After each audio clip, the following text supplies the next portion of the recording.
Welcome to the Crow's Tavern. Tonight, we'll journey back to the time of the Norse people, exploring their villages, customs, and daily lives as we drift toward peaceful sleep together. After our story ends, you'll hear the gentle sounds of a crackling fire that will continue for hours without interruption. These soothing sounds will help guide you into a deep and restful sleep. Now let us begin our journey into the Viking world and allow the ancient tales to carry you towards slumber.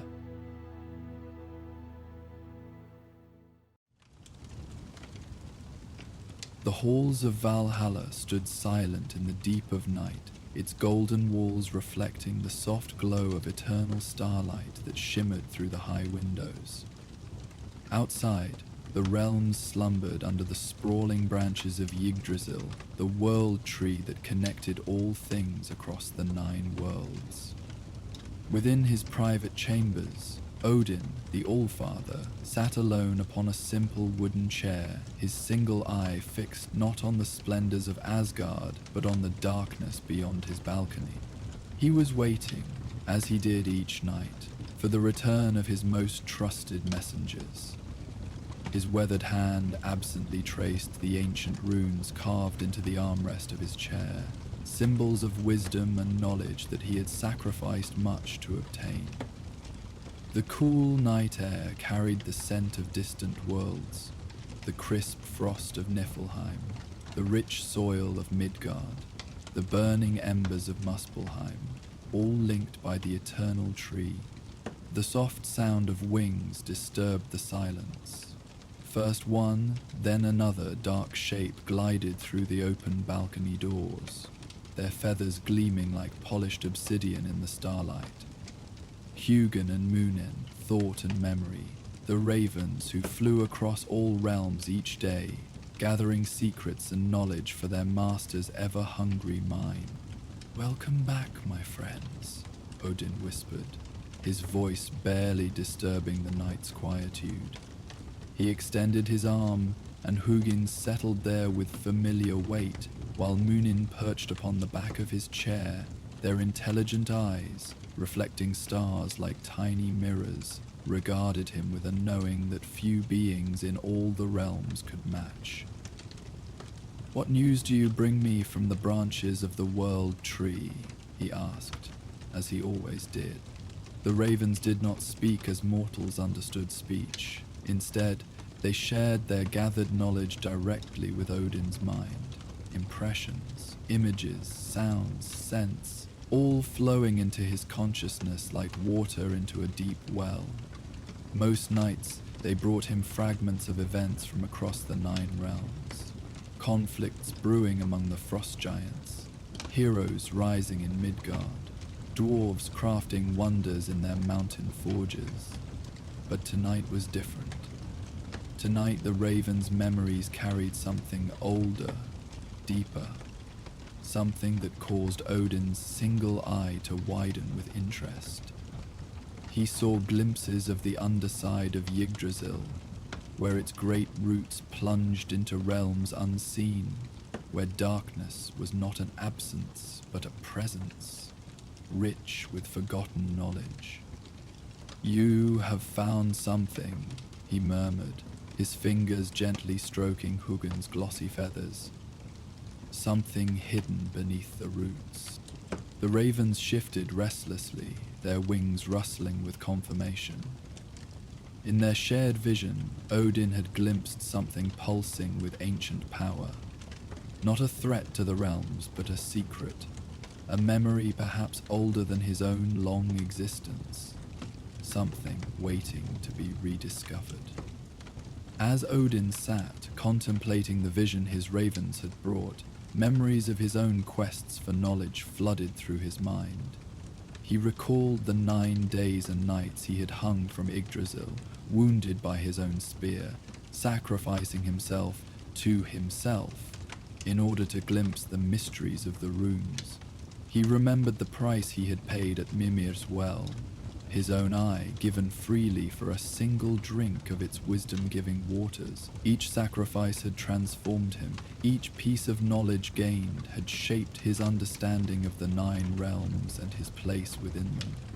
Yet despite all he had learned, all he had witnessed through countless centuries, the All-Father knew that the cosmos still held secrets beyond even his comprehension.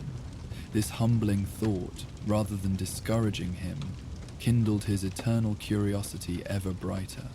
If there were still mysteries hidden within the World Tree's vast structure, what wonders might they reveal? What truths might reshape his understanding once more? Hugin shifted on his arm, a gentle reminder of the discovery that awaited. The raven's feathers gleamed with subtle iridescence as it turned its head, regarding its master with an eye that reflected starlight like a perfect black pearl. Through their connection, Odin sensed not just the mystery below, but also a curious patience emanating from the location, as if whatever secret lay hidden had waited countless ages already, and would continue waiting until the right seeker approached.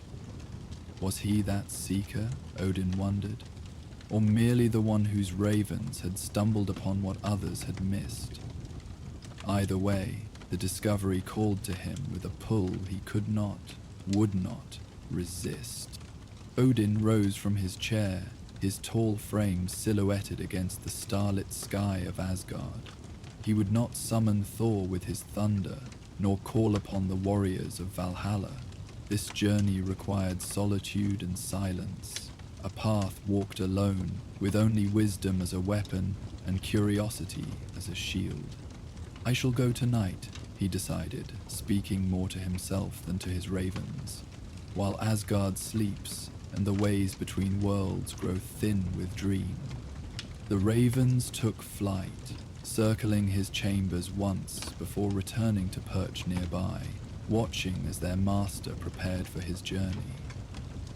Odin did not don his war armor, nor did he take up spear or shield. Instead, he wrapped himself in a simple grey cloak that seemed to gather shadows around it, making him less a king and more a wanderer. From a wooden chest engraved with scenes of his many quests, he removed a small leather pouch that clinked softly with runestones, tools for reading the patterns of fate should he need them. He considered briefly whether to take Gungnir, his mighty spear that never missed its mark. The weapon had served him well in countless battles, its presence a symbol of his authority throughout the 9 realms. But something told him that where he was going, symbols of conquest and war would be not just unnecessary, but perhaps unwelcome. This journey was not about power but understanding, not about taking but receiving. Instead, from a hidden compartment in the wall, Odin retrieved a small wooden drinking horn rimmed with silver. It bore no elaborate decorations, no runes of power, merely a simple band of interlocked knotwork around its rim. This humble vessel had been with him when he drank from Mimir's well, catching the precious waters of wisdom that had cost him his eye. Though it held no magic of its own, it represented the All-Father's willingness to sacrifice for knowledge, a reminder of the price often demanded by true understanding. He tucked the horn carefully into a fold of his cloak, alongside a small bundle of herbs gathered from Frigga's private garden, plants known to clear the mind and sharpen the senses.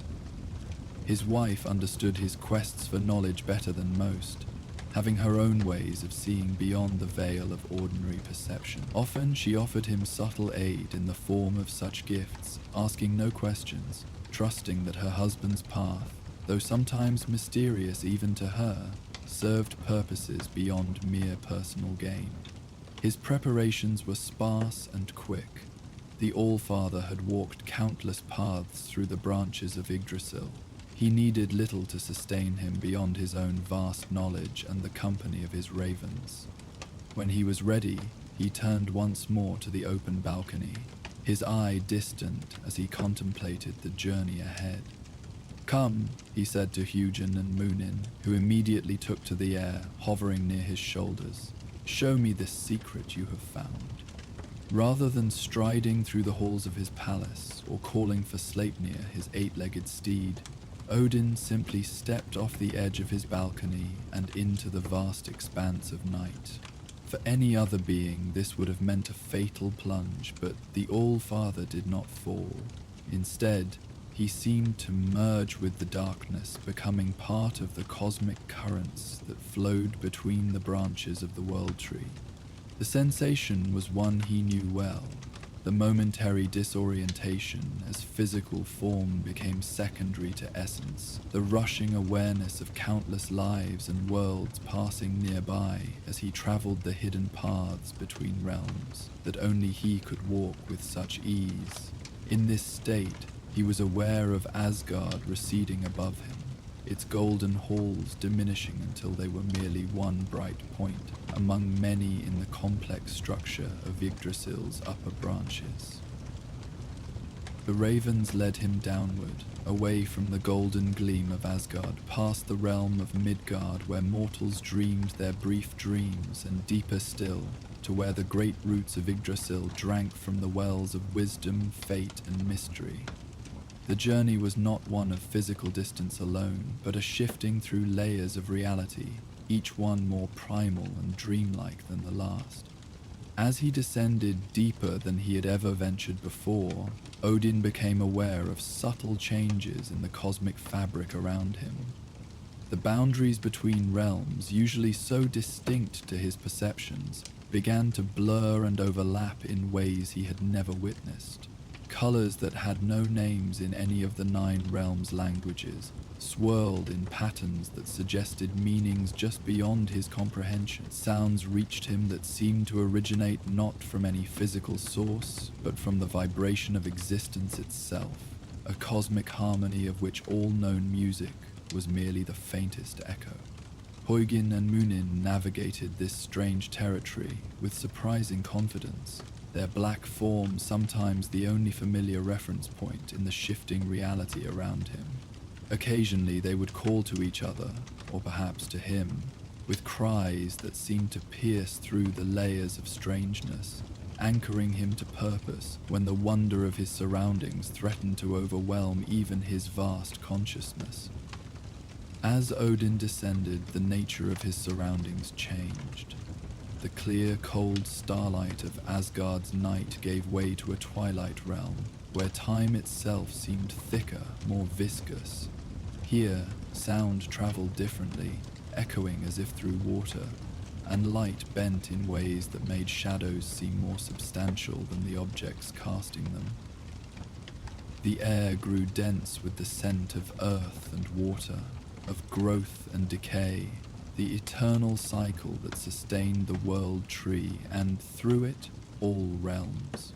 Dew dripped from unseen heights, each droplet catching light from no discernible source, becoming momentary stars that illuminated the path before him. He reached out and caught one such droplet in his palm, curious about its nature. It felt heavier than water should, and as it pooled in the lines of his hand, Odin could see tiny scenes playing out within its depths, fragments of events from times long past or perhaps yet to come. A mortal woman singing to her child while smoke rose from distant battlefields. An ancient tree falling after standing for millennia, its passing mourned by creatures with no names in any known tongue. 2 brothers fighting, their weapons blurring with the speed and fury of their combat, while a third figure watched from shadows with an expression of profound sorrow. These visions lasted only moments before the droplet dissolved into his skin, leaving behind a lingering sensation of connection to stories far beyond his own. Odin understood then that this place preserved memories, not just individual recollections, but the collective experiences of all beings touched by Yggdrasil's vast presence. The very air he breathed was saturated with consciousness, with history, with the accumulated wisdom and folly of countless lives lived throughout the 9 realms and perhaps beyond. Hugin and Munin glided effortlessly through this strange environment, their wings barely moving as they rode currents of energy rather than air. Odin followed, his footsteps leaving no imprint on the ground that wasn't quite ground. His passage disturbing nothing in this place, where disturbance itself was a foreign concept. The path they traveled narrowed gradually, leading deeper into what felt like the very heart of Yggdrasil's root system. Massive structures that resembled roots but pulsed with inner awareness surrounded them, creating natural archways and tunnels through which they passed. These were not mere plant matter grown large, but something simultaneously more primal and more evolved. Living conduits that channeled energy and information between realms, maintaining the delicate balance that allowed all existence to continue. As they journeyed deeper, Odin began to hear voices, or perhaps not voices exactly, but communications that his mind interpreted as such. They whispered from the very substance of his surroundings, speaking in languages both familiar and utterly foreign. Some passages he recognized from ancient texts long lost to all but his own memory. Others seemed to be from works never written, wisdom never formally passed down, but somehow preserved in this place of ultimate remembering. All that is but a shadow of what might be, one voice murmured as he passed beneath a particularly massive root. The end contains the beginning as the seed contains the tree, another whispered from somewhere to his left. Even the Norns see not all threads in the great weaving, came a third, this one so faint that Odin wasn't certain whether he truly heard it or merely sensed its meaning. These cryptic utterances continued as he traveled, creating a background chorus of wisdom that seemed to prepare him for whatever revelation awaited at his journey's end. The All-Father listened carefully to each, adding their insights to his vast store of knowledge, finding places where they connected to understandings he had gained through long centuries of seeking. Eventually, the ravens led him to what appeared to be a vast cavern, though its walls and ceiling were formed not of stone but of massive twisting roots that glowed with a faint inner luminescence. The floor beneath his feet was a pool of utterly still water, so clear and reflective that it was difficult to determine its depth. It might have been a shallow puddle or a bottomless lake. In this realm, such distinction seemed meaningless. The chamber hummed with a subtle energy that Odin recognized immediately as immensely old and powerful, yet it held no sense of threat. Unlike the tense alertness he maintained when in the presence of Jotuns, or the watchful caution appropriate when dealing with the Vanir, here Odin felt a curious sense of welcome, as if the very space had been waiting for him, or for someone like him, a seeker with the capacity to understand what was preserved here. The air itself tasted different. Sweet like honey mead, but with undertones of something more profound, reminiscent of the moment of clarity that comes after long contemplation. Breathing deeply, Odin felt his mind sharpen and his senses expand beyond their usual considerable range.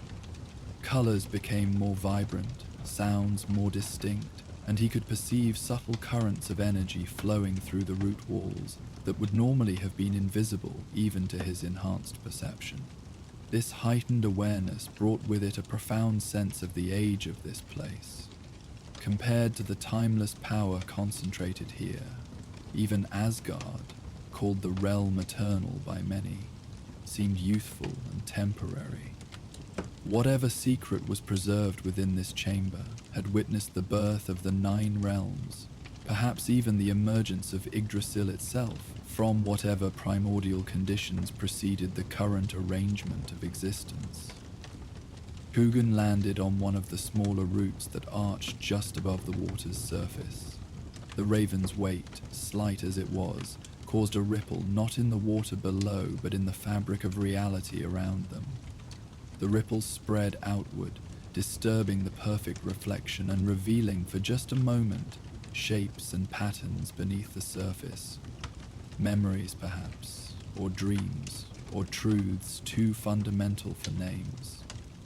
Munin flew to join its companion, both ravens now watching Odin with an expectancy that suggested they had fulfilled their role as guides. What came next would be for the Allfather alone to discover and comprehend.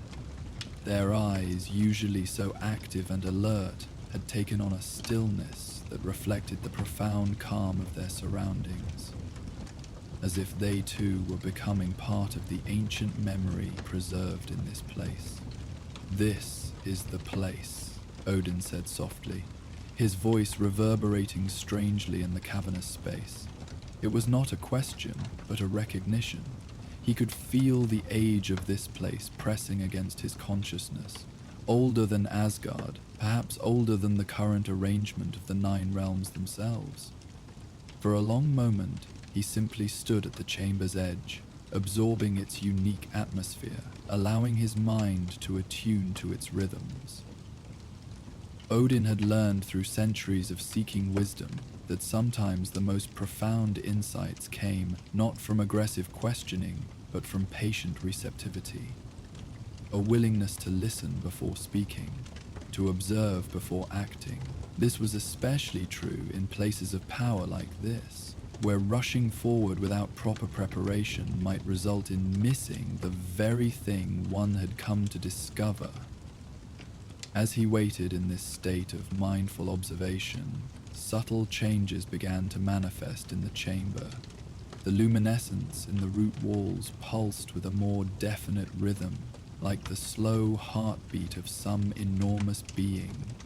The still surface of the pool developed minute patterns, not ripples exactly, but subtle variations in reflectivity that suggested movement deep below. The ambient sounds, water dripping, distant creaks and groans from Yggdrasil's constant growth, organized themselves gradually into something almost musical, a slow composition played on instruments beyond mortal crafting.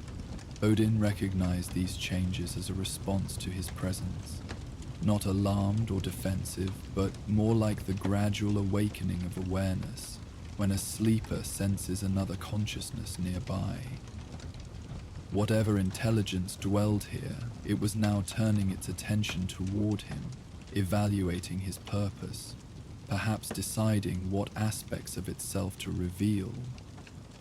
The Allfather decided the time had come to announce himself properly, not with displays of power or demands for knowledge, but with the respectful approach of one consciousness to another, acknowledging the profound nature of this encounter. Odin knelt, his simple grey cloak pooling around him. He removed the wooden drinking horn from its place within his garments and set it carefully at the edge of the still water. Then, drawing one of his rune stones from its pouch, Ansu's, his own rune, signifying communication and wisdom, he placed it beside the horn. "I am Odin, called Allfather by some, Wanderer by others," he spoke into the waiting silence. "I have sought wisdom in many forms across many realms. I come now not to take or demand, but to understand, if understanding is offered." After he spoke these words, Odin approached the edge of the still water. The Allfather knelt, his reflection looking back at him, not as the aged wisdom seeker he had become, but shifting between all the selves he had been throughout his long existence. Young warrior, cunning trickster, grieving father, patient teacher. All these faces looked back at him from the perfect mirror of the pool. This shifting reflection startled even him, accustomed as he was to the strange and wondrous. It was as if the water showed not just his physical form, but the entirety of his being across time, all his ages, aspects, and identities simultaneously present rather than sequential. The sight reminded him of something the dwarven skalds sometimes sang of, that time itself might be an illusion, all moments equally real and present to those with perspective vast enough to perceive them as such. "What secret do you guard?" he asked the water, his voice hardly more than a breath. For a moment, nothing happened beyond the continued shifting of his reflection. Then, gradually, the surface of the pool began to change. The image of Odin, in all his manifestations, dissolved and reformed, taking new shapes that were not him at all. The water showed 3 figures seated around a loom so vast that its edges extended beyond sight. The Norns, Urd, Verdandi and Skuld, weavers of fate, older even than Odin himself. They did not speak, but their nimble fingers never ceased their work, threading past into present, present into future, in patterns too complex for any but themselves to fully comprehend. Odin saw how each thread they wove influenced countless others, creating a tapestry of such intricate design that even his vast intellect could grasp only fragments of its overall pattern. Yet there was something strange about this vision of the Norns' work. Certain threads seemed to vanish from the weave at points, only to reappear elsewhere in configurations that disrupted what should have been their natural progression. It was as if some portions of the pattern had been deliberately removed and placed aside, leaving gaps in the great tapestry of existence. Gaps that the Norns themselves worked around rather than attempting to fill. These missing sections nagged at Odin's awareness like wounds in reality itself. What could be so significant, or perhaps so dangerous, that even the weavers of fate would remove it from the primary pattern of existence? And where would such extracted elements be preserved, if not destroyed entirely? The answer came to him with sudden clarity. Here, this chamber, this pool beneath Yggdrasil's roots, served as repository for knowledge deemed too powerful or disruptive to remain within the main flow of cosmic events. Not forgotten, but deliberately set aside until the proper time for its reintegration. Odin watched them work for what might have been moments or centuries. Time had little meaning in this place beneath the roots of the world tree. Eventually, the youngest of the Norns, Skuld, who represented the future, looked up from her weaving and directly into Odin's eye, across the impossible gulf between reality and reflection. "Seeker," her voice whispered in his mind. "What would you know?" The question resonated through Odin's consciousness, simultaneously simple and profound. What would he know? The All-Father, who had sacrificed and suffered for knowledge throughout his long existence, found himself momentarily unable to articulate a specific query. In this place of ultimate memory, with the possibility of answers to questions he had carried for eons, what single thing should he ask? But before he could formulate a response that satisfied him, the reflection rippled again, and the Norns were gone, replaced by a single thread that glowed with a light unlike any other in the 9 realms. It hovered beneath the surface, tantalizingly out of reach. This thread emanated a quality that drew Odin's attention completely. Unlike the countless threads he had observed in the Norns' weaving, this one seemed to contain within itself elements of all others, a master thread perhaps, or a key to understanding the pattern in its entirety. It pulsed with a light that somehow combined all colors while remaining distinct from them, creating a visual harmony that spoke of perfect order underlying apparent chaos. Without hesitation, Odin extended his hand into the water. The moment his fingers broke the surface, the stillness of the pool shattered. Images flooded around him, not just visual but sensory experiences, so intense they momentarily overwhelmed even his vast consciousness. The birth of stars, the death of worlds, the laughter of children yet unborn, the last breaths of heroes long turned to dust. The universe in its entirety seemed to pour through him, not as abstract knowledge but as lived experience. He felt the cold emptiness of the void before the first spark of creation ignited reality itself. He witnessed the gradual organization of primal chaos into recognizable patterns that would eventually become the Nine Realms. He experienced simultaneously the joy of countless beings discovering love and the anguish of their inevitable separations through death or circumstance. Through it all, certain moments stood out with particular clarity, pivotal events where all possible futures balanced on the edge of a single decision or chance occurrence. Odin recognized some from his own long history, his choice to sacrifice his eye at Mimir's well, his complex relationships with his children, battles won and lost that shaped the current balance of power among the realms. But beyond these personal landmarks, he witnessed other critical junctures in cosmic history, some long past, others perhaps yet to come. Lesser beings would have withdrawn, their minds unable to process such an influx of raw experience. But Odin had hung from Yggdrasil for 9 days and nights to gain the wisdom of the runes. He had sacrificed his eye at Mimir's well for the gift of insight. He was no stranger to the pain that accompanied true knowledge. His fingers closed around the glowing thread, and suddenly the cavern of roots dissolved around him.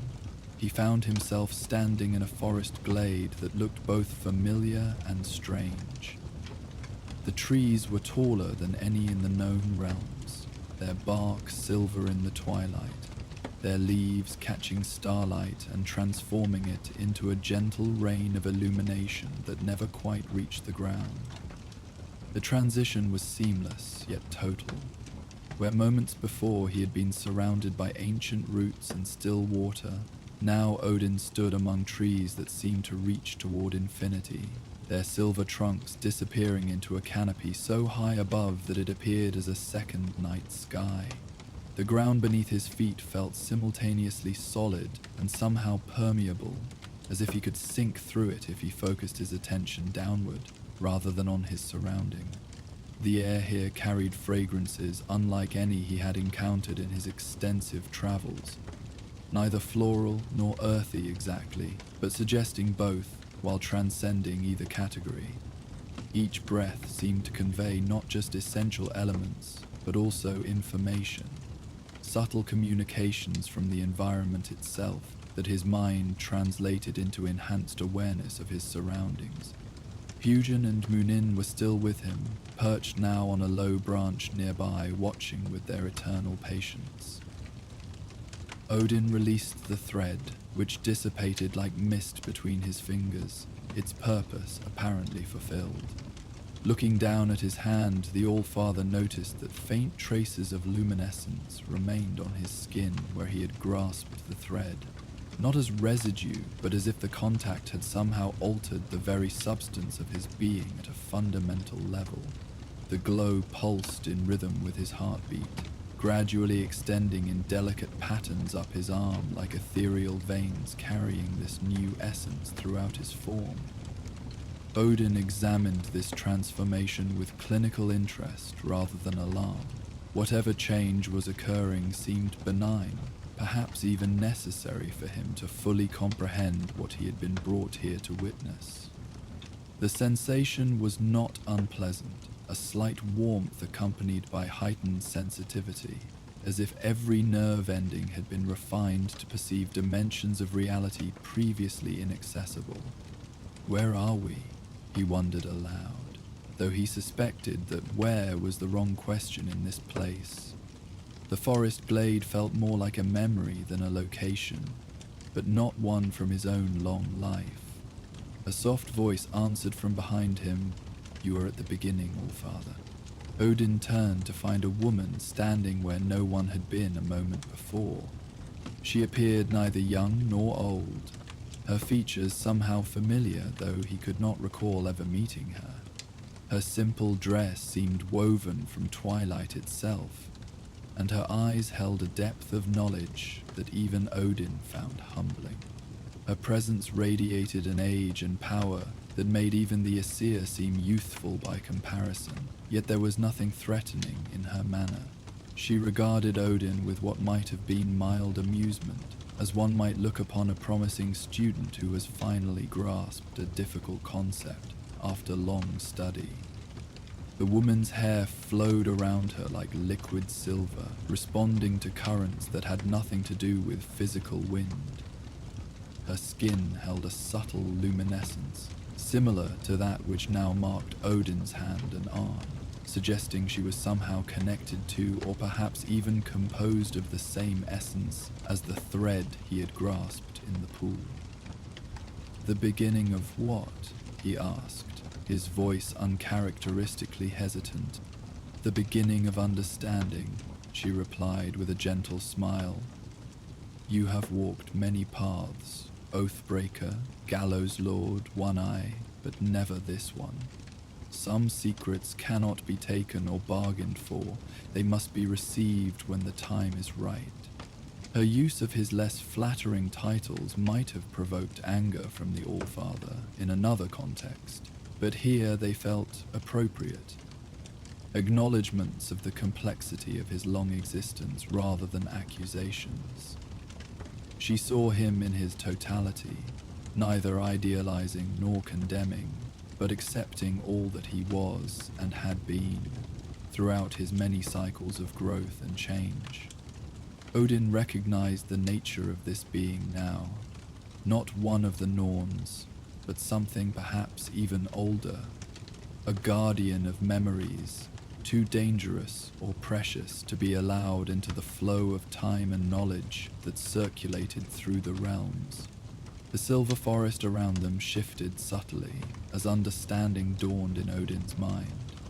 The trees seemed to lean closer, their branches creating intricate patterns overhead that mirrored the constellations of thought taking shape within his consciousness. It was as if the external environment responded directly to internal processes, the boundary between outer and inner experience becoming increasingly permeable. "I seek knowledge, as I always have," Odin said, straightening to his full height, though he made no threatening gesture. In this place, he sensed, his usual authority held little sway. "Yes," the woman agreed, "but why do you seek it? For power? For advantage against enemies? To forestall Ragnarok?"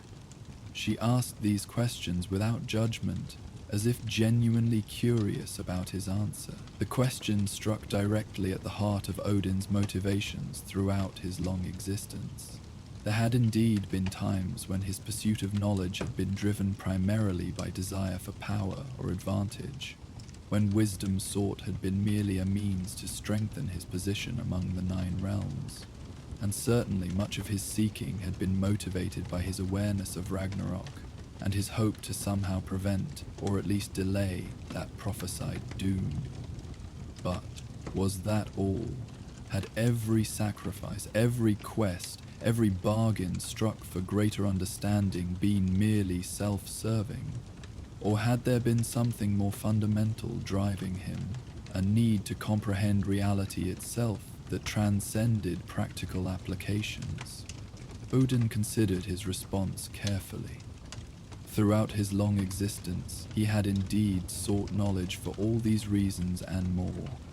He had manipulated and schemed, sacrificed others and himself in his quest to understand the patterns of fate and perhaps to change them.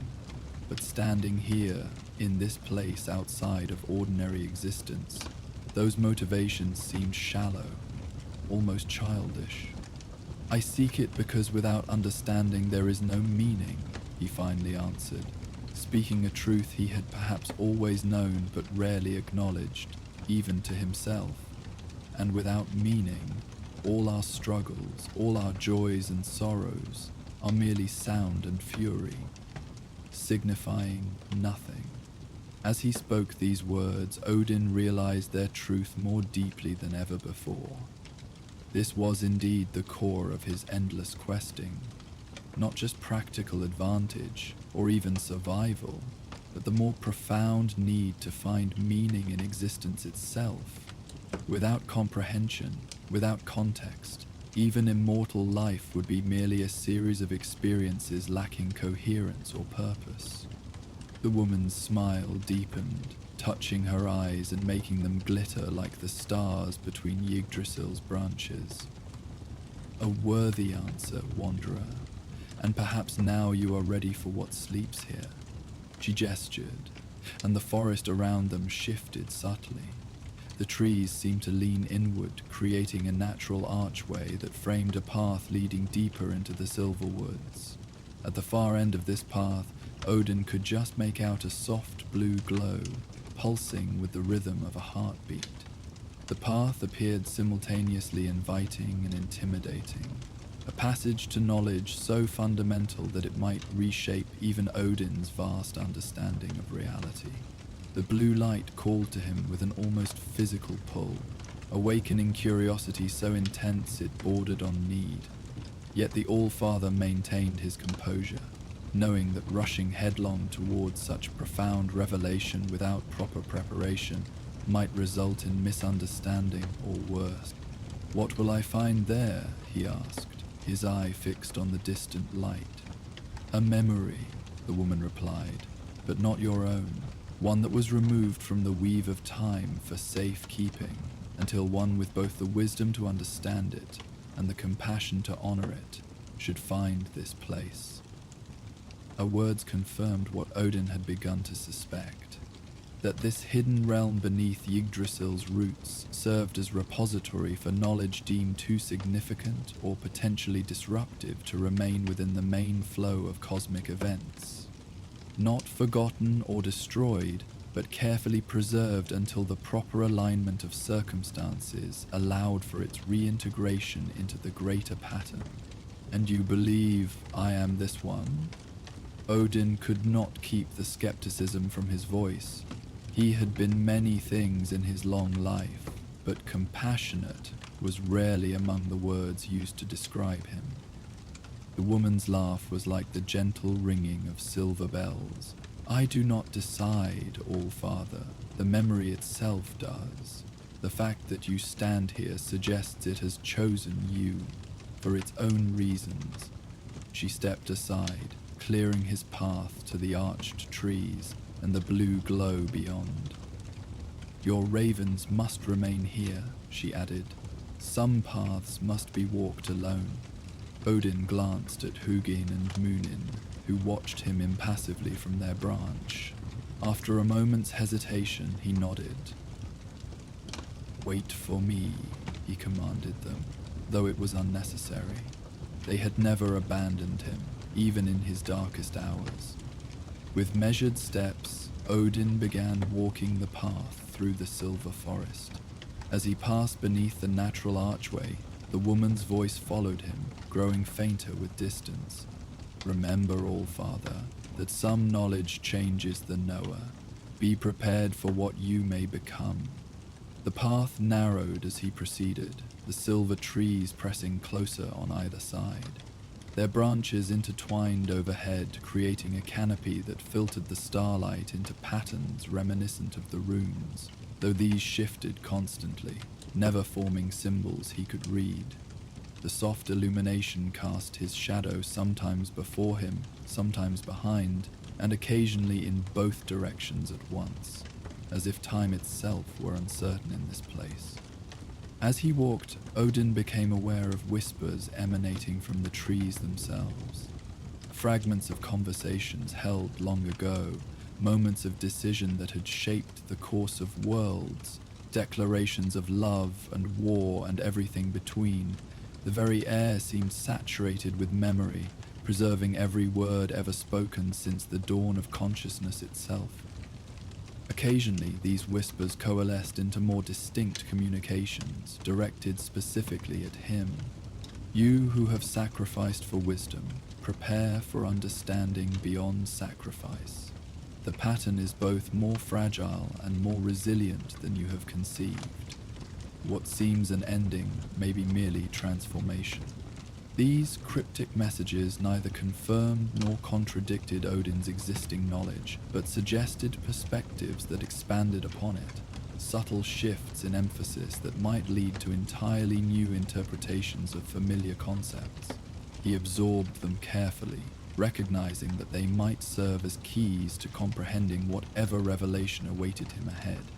The blue glow grew stronger as he approached, resolving into a pool similar to the one he had encountered earlier. But where that pool had been still and reflective, this one rippled constantly from its center, as if something beneath its surface breathed in slow, measured rhythm. Concentric circles of light pulsed outward from the center of the pool, each wave carrying subtle variations in hue and intensity. The effect was mesmerizing, a visual representation of cosmic rhythm that seemed to reach beyond sight into a direct communication with consciousness itself. Watching these pulsations, Odin felt his own thought processes gradually synchronizing with their pattern, his awareness expanding beyond individual identity toward a more universal perspective. Odin stopped at the edge of the pool, studying it carefully. No obvious danger presented itself, but he had lived too long and seen too much to trust appearances, especially in realms beyond the known. Still, he had come too far to turn back now, and his thirst for knowledge, the defining characteristic of his long existence, drove him forward. "Show me what I have come to see," he commanded, extending his hand over the rippling surface. The pool responded immediately. The ripples stilled, then reversed their direction, flowing inward rather than outward. The blue glow intensified, becoming almost painful to look upon directly, even for one such as Odin.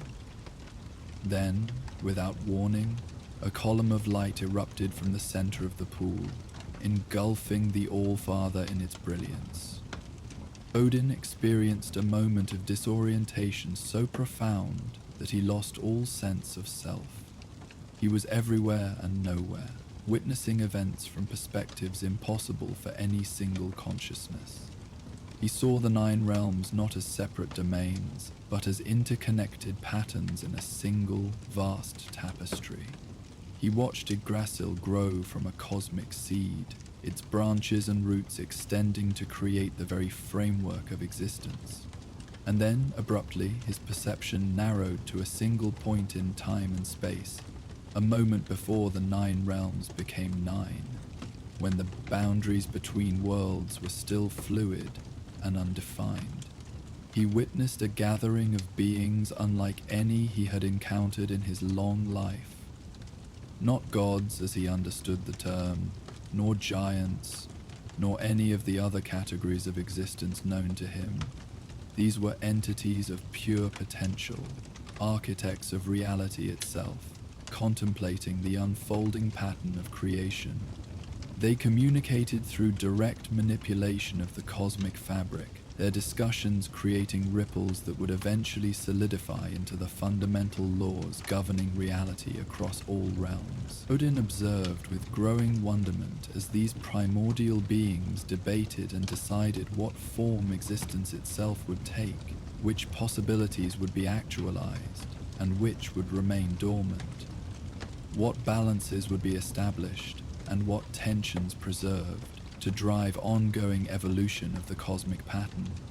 Through this extraordinary vision, Odin began to understand that what he and most other conscious entities perceived as immutable cosmic laws were in fact choices made at this primordial stage, decisions that could have gone differently, creating entirely different configurations of reality. The 9 realms, as he knew them, were not inevitable, but one expression among countless possibilities, selected and implemented by these architects of existence for reasons that now began to clarify in his expanding awareness. But there was conflict among these primordial entities.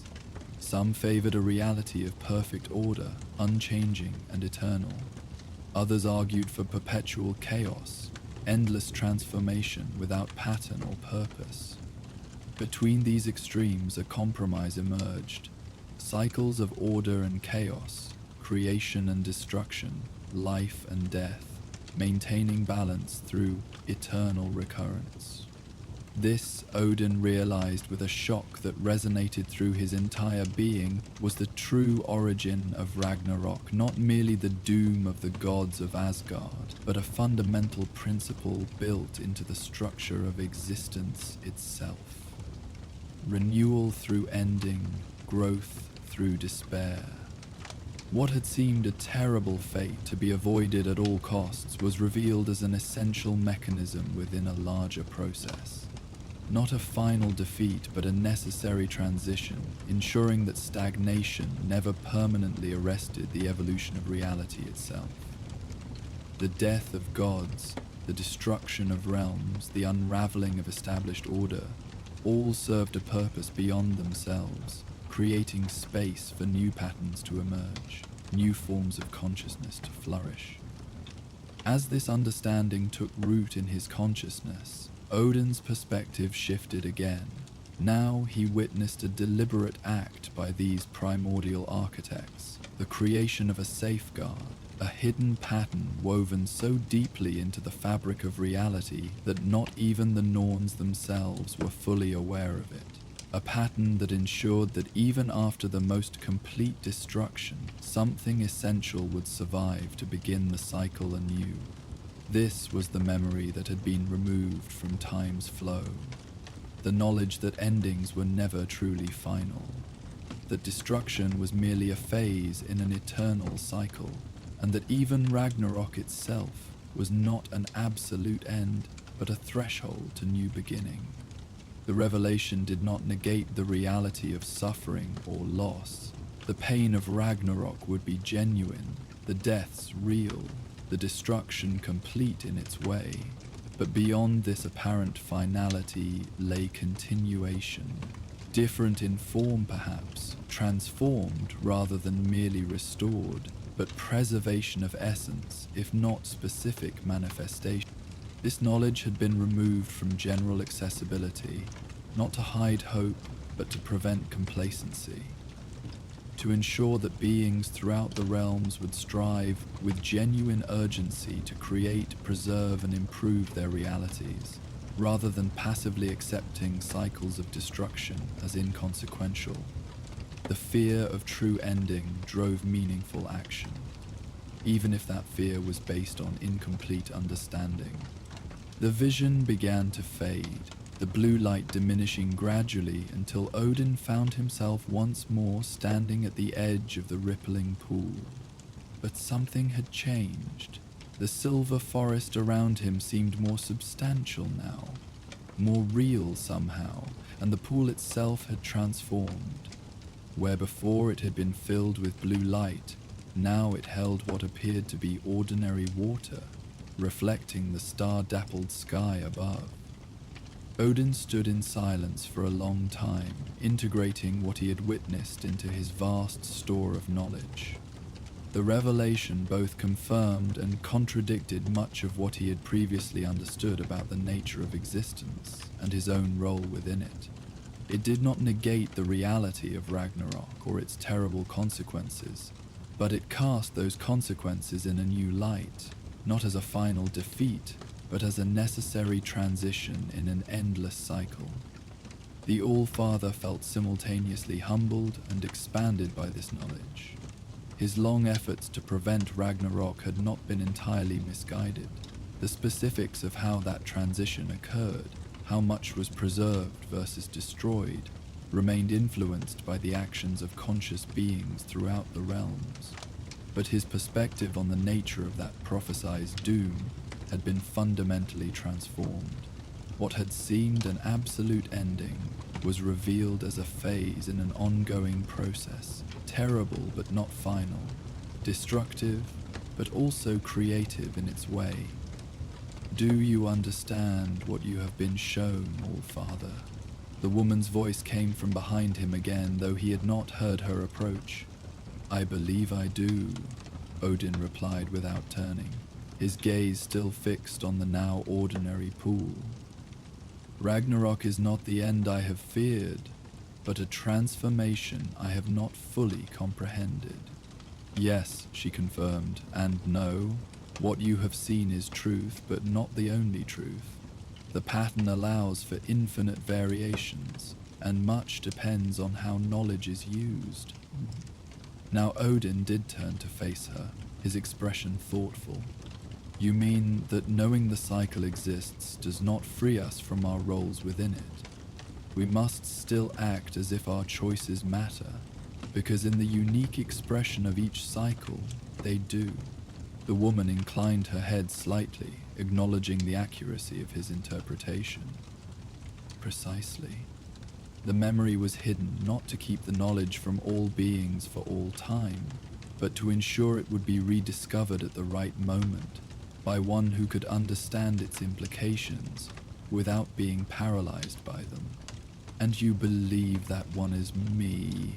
Odin asked, echoing his earlier skepticism.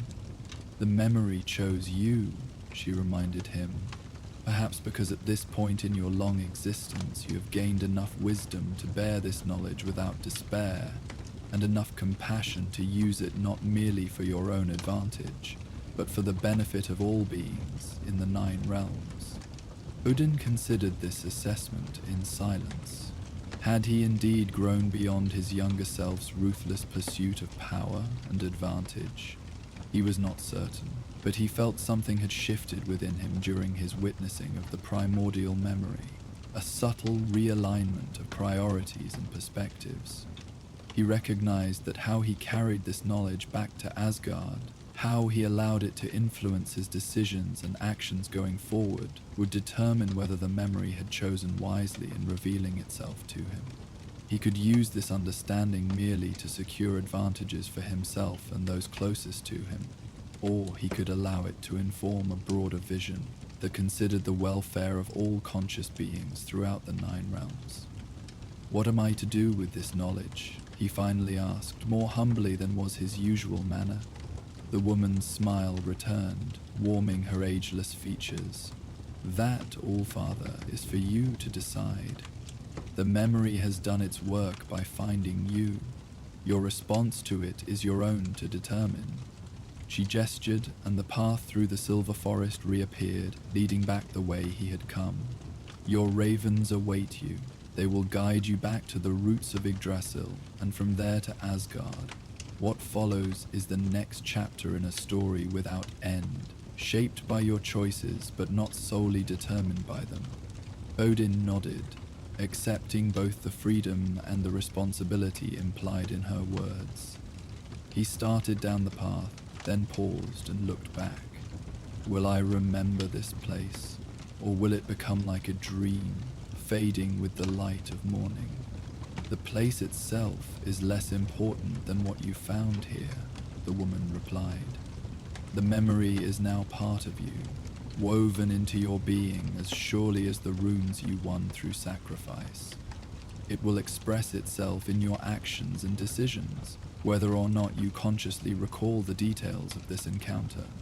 With this reassurance, Odin continued down the path, his mind already turning over the implications of what he had learned, considering how it might influence his preparations for the events he had long foreseen. Ragnarok was still coming, that much had not changed, but his understanding of its meaning and purpose had been fundamentally altered. When he reached the archway where the path began, he found Hugin and Myrnin waiting, exactly as he had left them, perched on their low branch among the silver trees. They watched him with their intelligent eyes, surely sensing that their master had been changed by whatever he had experienced, though the nature of that change might remain mysterious even to them. Come, Odin said simply, extending his arm. The ravens took flight, circling once before settling on his shoulder, Munien flying ahead to mark the path back through the Twilight Realm. As Odin followed his ravens away from the silver forest, he became aware that the woman was no longer visible behind him, though he had not seen her depart. Perhaps she had never been there in any ordinary sense. merely a manifestation of the place itself, or of the knowledge it preserved. Such distinctions seemed less important now than they might have once. They traveled back through the strange landscapes beneath Yggdrasil's roots, past the cavern where Odin had first entered the water and grasped the glowing thread, through the twilight realm where shadows had substance and light bent in impossible ways, and finally up through the layers of reality toward the more familiar territories of the 9 realms. As they ascended, Odin could feel the weight of ordinary existence settling back upon him, the responsibilities of rulership, the complex politics of maintaining peace among the realms, the looming threat of enemies old and new. But these concerns no longer seemed quite as oppressive as they had before his journey. They were part of the grand pattern he had glimpsed, meaningful in their own way, but not the entire story. When at last they emerged from beneath Yggdrasil's roots into the starlit expanse where the world tree's massive trunk rose toward the heavens, Odin paused to gaze upward. From this perspective, the branches spreading vast above him seemed to cradle the 9 realms like precious gems, holding them in a delicate balance that was both vulnerable and remarkably resilient. "There is beauty even in impermanence," he murmured to his ravens, a thought he might not have articulated before his encounter with the primordial memory. Perhaps especially in impermanence. With this reflection, Odin resumed his journey homeward, rising through the currents between worlds until Asgard's golden splendor came into view once more, the realm eternal, though he now understood that eternal had a different meaning than he had previously assumed. Not unchanging perpetuity, but persistence through cycles of transformation, death and rebirth on a cosmic scale. He returned to his chambers the same way he had left them, stepping through the night air onto his balcony as if returning from a brief stroll rather than a journey to the foundations of existence. The stars had shifted slightly in his absence, suggesting that some time had passed in the ordinary realms, though how much was difficult to determine. Odin and Munin settled on their accustomed perches, one on the back of his chair, the other on a wooden stand specially crafted for their comfort. They watched as Odin moved to the balcony's edge and gazed out over Asgard, seeing his realm with new eyes. The golden halls of the Aesir, the training grounds where Aineyar prepared for their role in the final battle, the rainbow bridge stretching toward Heimdall's watchpost, all of it was both exactly as it had been and completely transformed by his new understanding. Each had its place in the great cycle, beautiful in its present form, equally beautiful in the possibility of what it might become after the ending that was not truly an end. For the first time in his long existence, Odin felt a sense of peace regarding the fate he had worked so tirelessly to prevent or delay. Ragnarok would come as it was meant to. He would still fight, still plan, still seek advantages against the forces of destruction. That was his role in the great pattern, but he would do so with the knowledge that beyond the twilight of the gods lay dawn. Different perhaps from all that had come before, but containing within it the essential seed of continuing existence. As the first hints of morning began to lighten the eastern sky, Odin finally turned from the balcony and settled into his chair. He had much to contemplate, many plans to reconsider in light of what he had learned. But for now, in this moment between night and day, he allowed himself simply to be, not the All-Father burdened with cosmic responsibilities, but a being among beings, part of the grand tapestry he had glimpsed beneath Yggdrasil's roots. Hugin shifted slightly on the chair back, leaning against Odin's shoulder in an uncharacteristic display of affection. Menind made a soft sound, almost a purr, from his perch nearby. The ravens, sensitive to their master's mood, responded to the newfound tranquility they sensed within him. "Rest now," Odin told them quietly, "for we have traveled far and there are many journeys yet to come."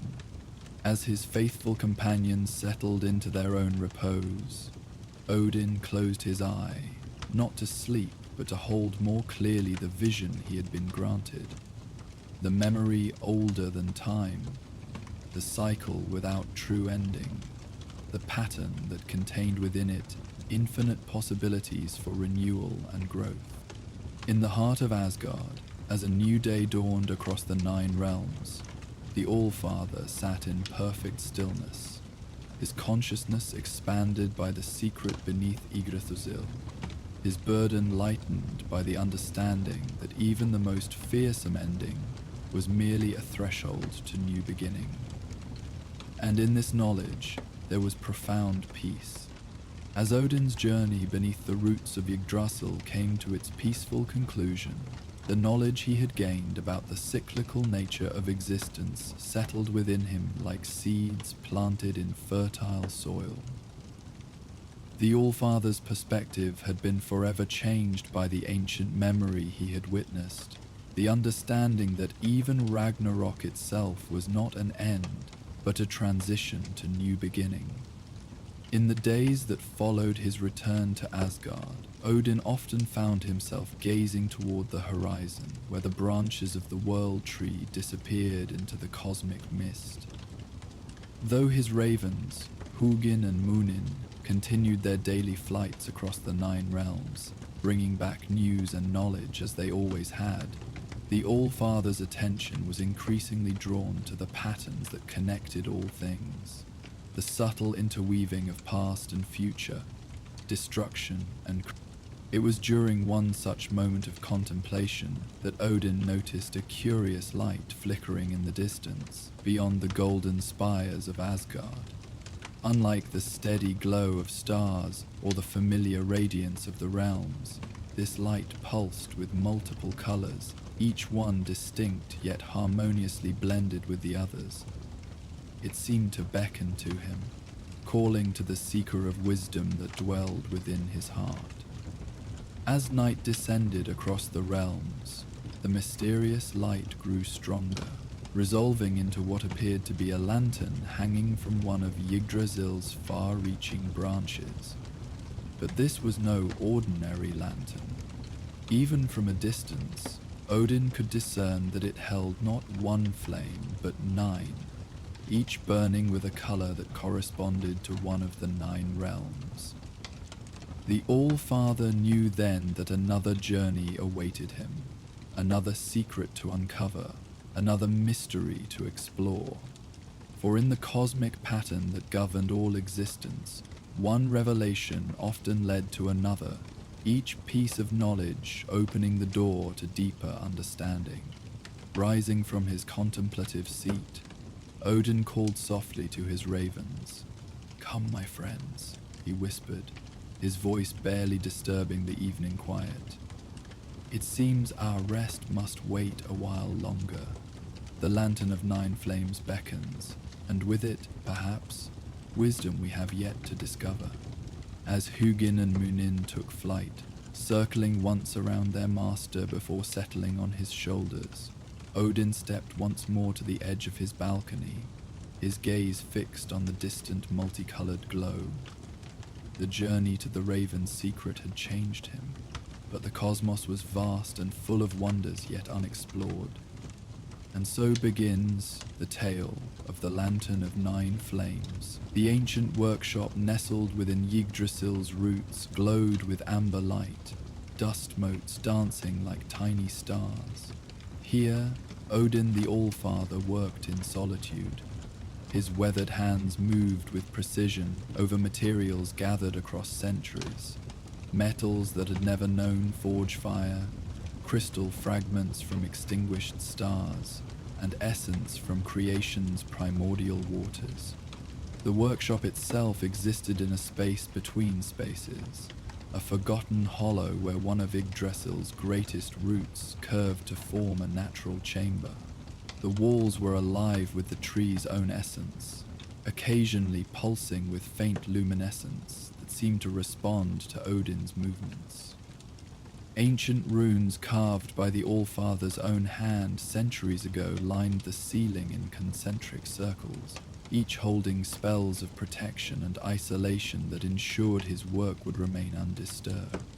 The Raven King had set aside his spear Gungnir and golden armor, choosing instead a simple midnight blue robe embroidered with silver constellations that shifted subtly as he moved. His one eye gleamed with concentration as he shaped the object beneath his fingers, the empty socket of his sacrificed eye, occasionally flickering with a phantom light that hinted at visions beyond ordinary sight. Spread before him on the ancient workbench lay tools both mundane and mystical, hammers whose heads had been forged in dying stars, awls carved from the teeth of beings whose names had been forgotten by all save Odin himself, measuring devices whose operation followed principles unknown to even the most learned sages of any realm. Alongside these tools rested the materials for his current work, each item carefully arranged according to an order that followed cosmic rather than practical principles. "The balance shifts," he murmured, voice barely audible above the cosmic winds flowing through this sacred space. "Shadow grows where light once held sway. The 9 realms turn restless in their sleep." For weeks, Odin had felt it a disharmony spreading through Yggdrasil's vast branches. Nothing so obvious as war or cataclysm that would demand Thor's hammer. This disturbance was more subtle. Dreams turning uneasy, hope dimming like stars behind clouds, balance tilting toward darkness. Such delicate imbalances required delicate solutions. Thus, the Allfather crafted a tool unlike any in the 9 realms. A lantern to contain not one flame but 9, each burning with the distinct essence of a realm. Heimdall had watched from his post at the Bifrost, golden eyes seeing all, yet understanding little of Odin's purpose. Frigg alone had recognized the gravity in her husband's expression when he withdrew to his workshop, blessing his endeavor with whispered words before returning to her duties. As the final piece of the lantern settled into place, a crystal lens clear as thought itself, Odin nodded with satisfaction. The vessel was complete, awaiting only the flames. He closed his remaining eye and reached into the well of power that flowed through his immortal form, drawing forth 9 distinct threads of energy. The first flame kindled easily, burning with a steady golden light. Asgard, he named it, his realm of strength and justice. The flames settled into the central chamber, casting shadows that danced with purpose rather than chance. One by one, the other flames came into being beneath his guiding hand. Vanaheim's green-gold fire that whispered of fertility and ancient magics, its essence collected during the spring equinox, when the realm's creative powers reached their peak. Alfheim's silver-white radiance that sang of beauty and light, distilled from morning dew gathered from flowers that bloomed only once per millennium. Midgard's warm amber glow that pulsed with mortal determination, carefully extracted from the dying embers of a hearth fire that had burned continuously for 7 human generations. Next came Jotunheim's blue-white flicker that held both frost's bite and ice's clarity, captured from the heart of a glacier older than the frost giants themselves. Svartalfinn's deep purple flame containing both darkness and craft, harvested from the shadow cast by a masterwork statue when illuminated by a single perfect crystal. Nidavelia's red-orange blaze that roared of forge fires and lasting creations, gathered from the first strike of hammer on metal during the crafting of a legendary weapon. The final 2 essences had been the most challenging to obtain. Muspelheim's crimson spark collected from a volcano's heart at the precise moment of eruption, and Niflheim's pale blue essence extracted from an ice formation that had never known any illumination but starlight. Each flame possessed distinct properties that reflected its realm's fundamental nature, each burning according to laws unique to its origin. With each flame safely housed within its chamber, the lantern began to hum with subtle power. The 9 lights did not remain separate, but began to interact, casting patterns of light and shadow that shifted like living things across the workshop's ancient walls. Odin watched these interactions with his single eye, reading meanings and portents in their dance that none other could have interpreted. "It is time," Odin said, rising with the lantern held carefully in one hand. He made no announcement of his departure, sought no counsel, requested no assistance. Some journeys were meant for the All-Father alone. Beyond the threshold lay not the familiar halls of Asgard, but the Veil of Twilight, a path that existed only for those with the wisdom to perceive it, a means of walking directly from realm to realm without the Rainbow Bridge. As he crossed the threshold, reality shifted around him. The workshop vanished, replaced by a corridor of near darkness stretching endlessly. Overhead, stars wheeled in unfamiliar patterns, while beneath his feet, the path seemed composed of shadow, given just enough substance to bear his weight.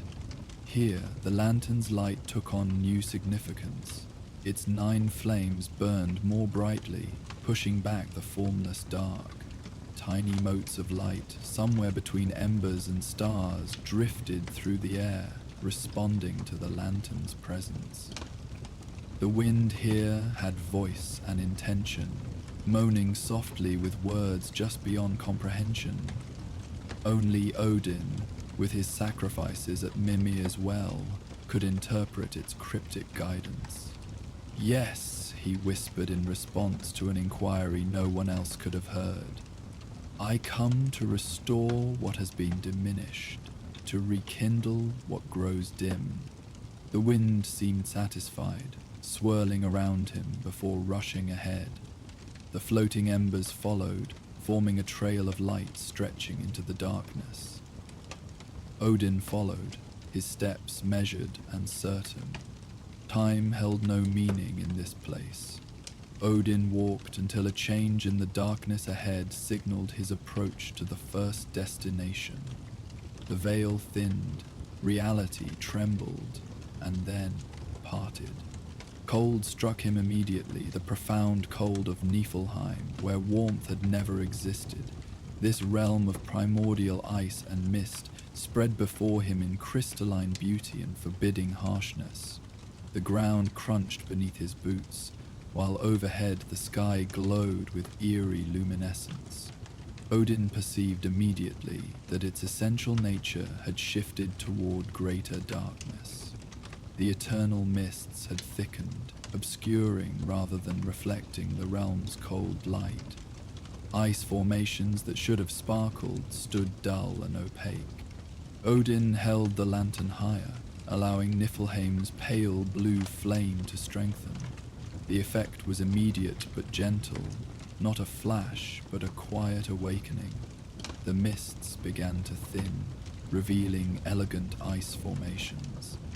Frozen waterfalls regained their crystalline transparency, while the ground beneath his feet seemed to exhale a breath long held. Movement caught his attention. A small form darting between ice pillars. A frost fairy hovered at the boundary between light and shadow, her translucent wings beating rapidly despite the cold. "Be not afraid, little one," Odin said softly. "I bring no harm to your realm." The fairy drifted closer, formed entirely of living ice, her features delicately etched into a face of translucent beauty. She circled the lantern, then darted upward, leaving a trail of ice crystals that scattered light across the landscape. Other frost fairies emerged from hiding places. Dozens, then hundreds materialized, forming a living constellation around Odin. They moved in intricate patterns, their wings creating currents of crystalline dust that began to glow with renewed vitality. When the fairy dance concluded, the tiny creatures dispersed with sounds like distant wind chimes. Only the first fairy remained, offering a perfect snowflake that seemed to hold its own inner light. Odin accepted this gift with gravity. "Your realm remembers its purpose now," he told her. "Carry that memory forward when I am gone." The fairy bowed once more before darting away into the mists, which now glowed with renewed luminosity. Odin turned back to the thinning point through which he had entered. His work in Niflheim was complete. Not a dramatic intervention, but a gentle correction. The veil of twilight received him again, the lantern's flames burning with greater vigor. Niflheim's pale blue essence now perfectly aligned with its purpose. 8 more realms awaited his attention. The path shifted beneath him. Ahead, the drifting embers gathered more densely, marking his approach to the next realm. The stars overhead rearranged themselves into patterns that conveyed meaning to one with Odin's wisdom. Once more the veil parted, and Vanaheim opened before him. A realm of rolling meadows and ancient forests that should have pulsed with life. Instead, he found the grass holding an unseasonable brown tinge, and nearby trees showed leaves curled with premature aging. He lifted the lantern, allowing Vanaheim's green-gold flame to strengthen in its homeland. As the light touched the withered grass, color returned in slow waves. Blades straightened, leaves unfurled, and the very air seemed to grow richer. A brook that had slowed to barely a trickle began to bubble more vigorously over smooth stones. Odin approached a copse of ancient trees where a white stag lay curled at the base of the largest tree. This stag embodied Vanaheim's wild spirit, its flanks rising with labored breathing, proud antlers heavy against the ground. The Allfather knelt beside the beast, placing the lantern near its head. The stag's eye opened, a liquid brown orb holding wisdom without speech, regarding Odin with recognition. "Brother," Odin greeted it simply. "The winter that touches you is not of natural making. Feel the turn of seasons as they should be." The green-gold flame pulsed in rhythm with the stag's heartbeat. Gradually, that rhythm strengthened. Frost that had gathered in the animal's coat melted away, its breathing eased, and when it rose to its feet, it stood tall and proud once more. The stag bounded away with fluid grace. Where its hooves touched earth, fresh grass sprouted. Where its antlers brushed branches, new buds formed.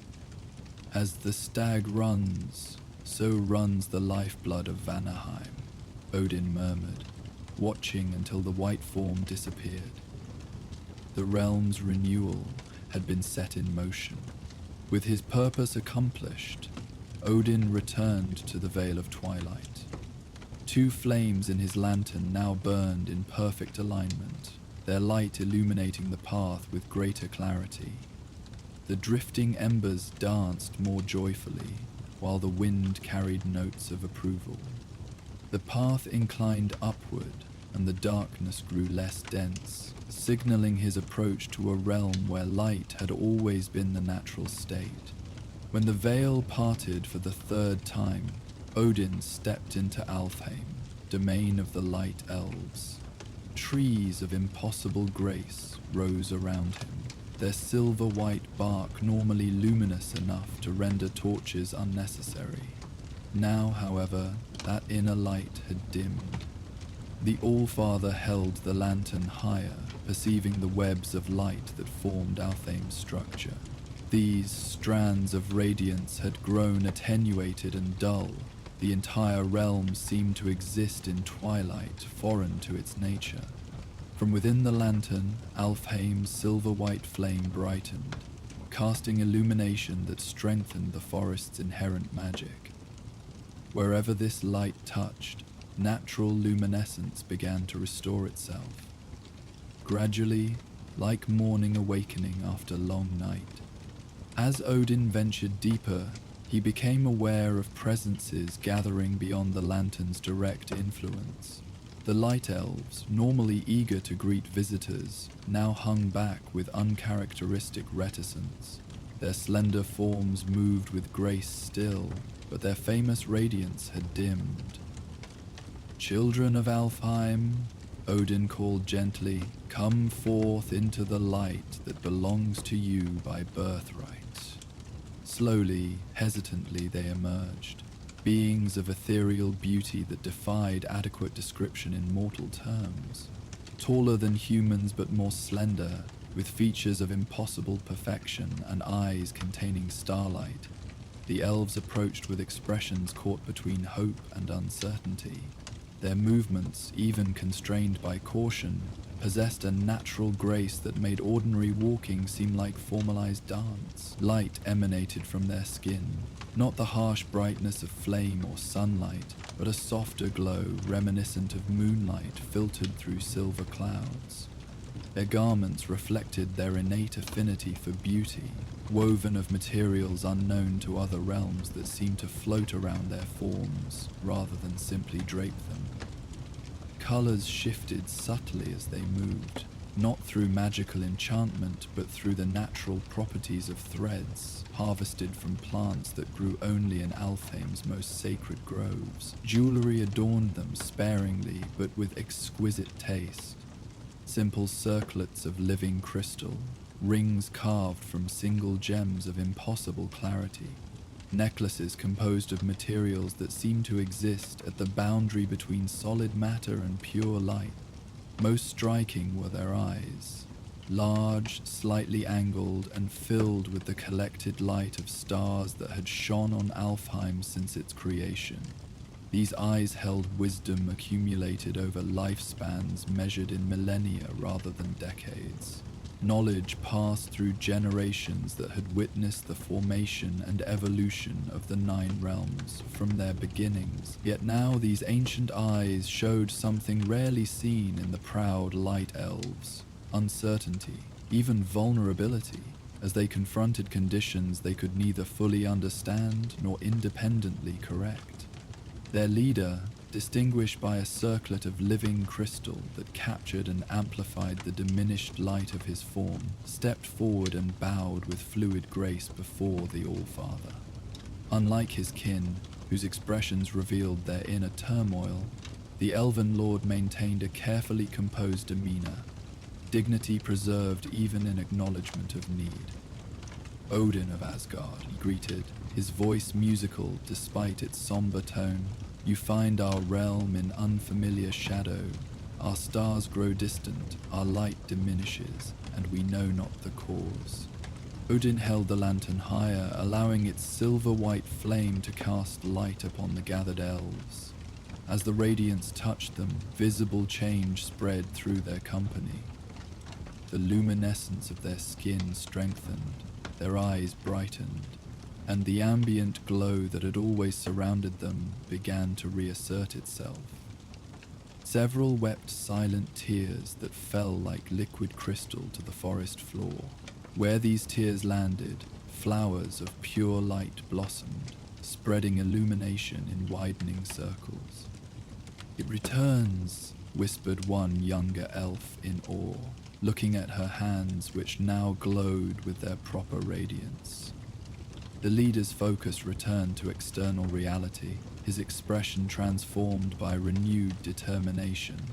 "We had forgotten our own role in maintaining the light," he admitted, taking for granted what should have been actively tended.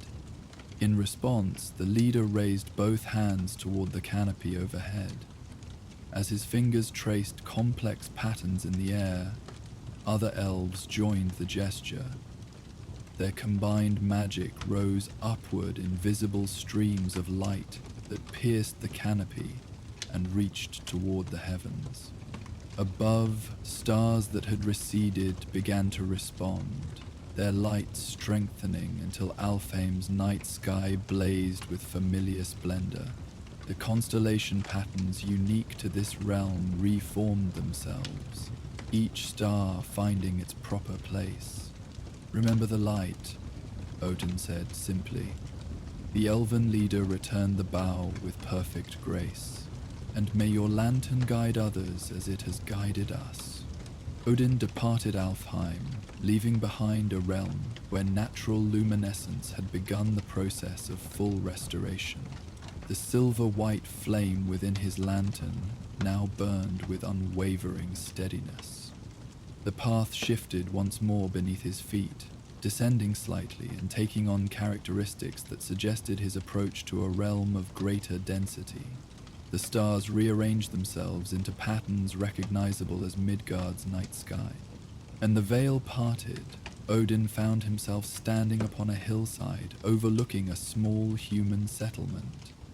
Night had fallen, and most dwellings showed darkened windows.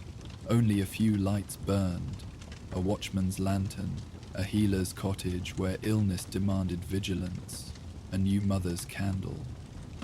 Midgard's imbalance manifested differently. No physical blight affected the landscape. Instead, Odin perceived the disharmony in less tangible signs. Dreams troubled by formless fears, hearts heavy with unexplained sorrow, isolation even among companions. He lifted the lantern, allowing Midgard's amber flame to brighten. Its effect was subtle and internal.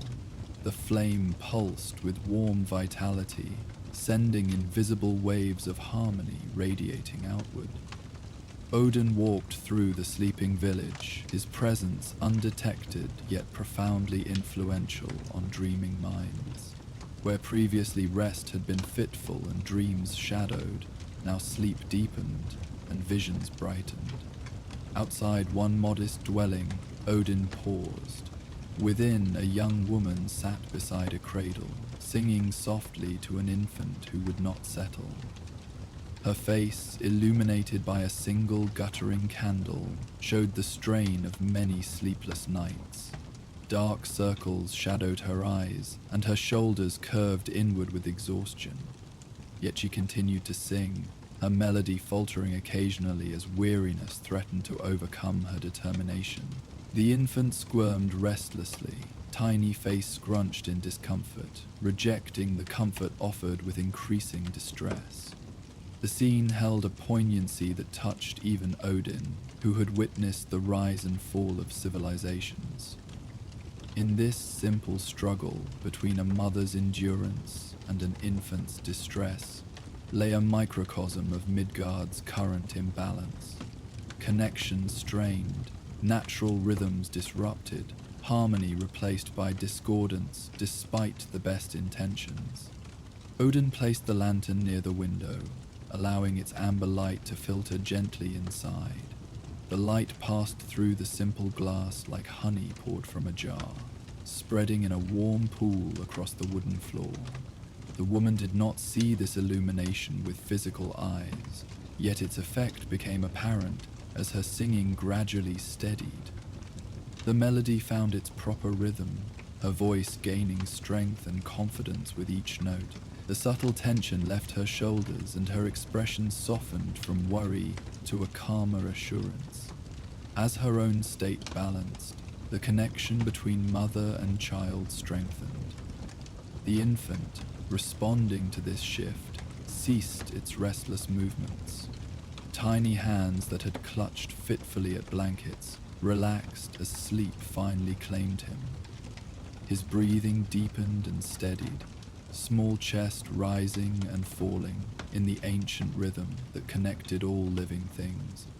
"You feared being insufficient to your task," Odin murmured, though she could not hear him. "Yet you have always possessed the strength needed." He continued through the village, the lantern's influence spreading before and behind him. Beyond physical structures, he walked paths only he could perceive. the boundaries between waking and dreaming, where mortal consciousness formed its understanding of existence. The amber flame addressed these distortions not by erasing them but by providing context, illuminating broader perspectives temporarily forgotten. Odin did not impose happiness upon Midgard's inhabitants. Such interference would violate the essential freedom that defined this realm. Instead, the lantern reminded mortals of their own resilience, their capacity for joy alongside sorrow. When the first curious villager ventured out later that morning, he would find nothing unusual except perhaps a sense of renewed significance. Yet he would return carrying something intangible that would spread throughout the day, a lightened spirit, a clearer perspective, a renewed capacity for hope. 4 flames now aligned perfectly within the lantern as Odin continued his journey. The veil parted next to reveal Jotunheim's harsh majesty, a landscape of towering ice mountains and stone formations of impossible scale. The home of the frost giants existed in perpetual winter, its beauty severe and uncompromising. Unlike other realms where imbalance had manifested as diminishment, Jotunheim suffered from excess. Its natural winter had intensified beyond proper bounds. Storms of unnatural fury scoured its surface, and cold had deepened until even creatures born to this harsh environment struggled. Odin raised the lantern, its blue-white flame responding to its home realm. Yet unlike in other worlds, this flame did not strengthen Jotunheim's dominant characteristic, but rather moderated it, reminding the realm of harmony that included necessary severity without crossing into destructive excess. Where the lantern's light touched, howling winds calmed. Ice that had grown so cold it shattered spontaneously warmed to sustainable temperatures. The endless blizzard that had raged for decades without pause began to organize itself into more natural patterns. In a sheltered valley between towering ice cliffs, Odin discovered a magnificent stag, adapted to Jotunheim's harsh conditions. Its coat was thick white fur that contained its body heat, while its massive antlers gleamed like polished ice. Unlike its Vanaheim counterpart, this stag showed no sign of weakness. Yet as it regarded Odin with intelligent eyes, the All-Father perceived its genuine plight, not physical suffering, but isolation. The intensified storms had separated this guardian from others of its kind. Odin approached slowly, the lantern held before him. The stag showed no fear, standing proudly as the light touched its magnificent form. No visible change occurred, yet something in its posture shifted subtly. The stag lifted its head higher, then released a call unlike any mortal hunting horn, a sound that carried over vast distances despite the howling winds. This call contained not just volume but intention, shaped by intelligence and purpose. Minutes passed, with no apparent response. Then, faintly at first but with growing clarity, answering calls echoed from multiple directions. The stag's separated herd had heard and responded, their voices conveying locations in a language Odin could interpret but not speak. With one last glance at the All-Father, the stag bounded away toward the nearest responding call. Its powerful legs carried it effortlessly across terrain that would have been impassable to most creatures. Odin continued his journey, the lantern's influence spreading in widening circles. He allowed the lantern's balanced light to remind the realm itself of harmonies temporarily forgotten. 5 flames now burned in perfect alignment within the lantern. When the veil parted next, Muspelheim's fiery landscape stretched before him, a realm of perpetual flame, molten rivers, and stone that glowed with internal heat. Here, imbalance manifested as flames grown wild and undirected. Where Muspelheim's natural state included controlled burning that created rather than merely destroyed, now conflagrations raged without purpose. Odin held the lantern high, its crimson flame brightening dramatically, yet as with Jotunheim, this flame reminded the realm of its proper nature. Where this light touched, fires continued to burn, but found their rightful rhythm, rising and falling in patterns that sustained rather than merely consumed. The All-Father walked paths of cooling stone that formed momentarily beneath his feet.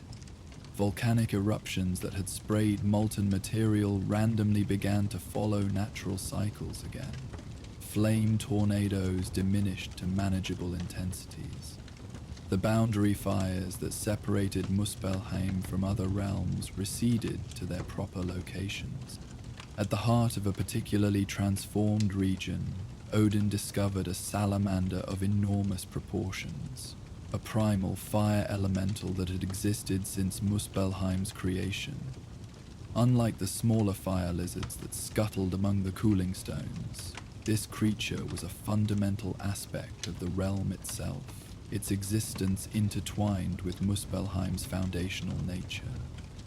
The salamander sprawled across a vast depression in the volcanic landscape, its body stretching longer than 10 Asgardian longships placed end to end. Its normally sleek form, composed of controlled flame contained within a lizard-like shape, had grown chaotic and unstable.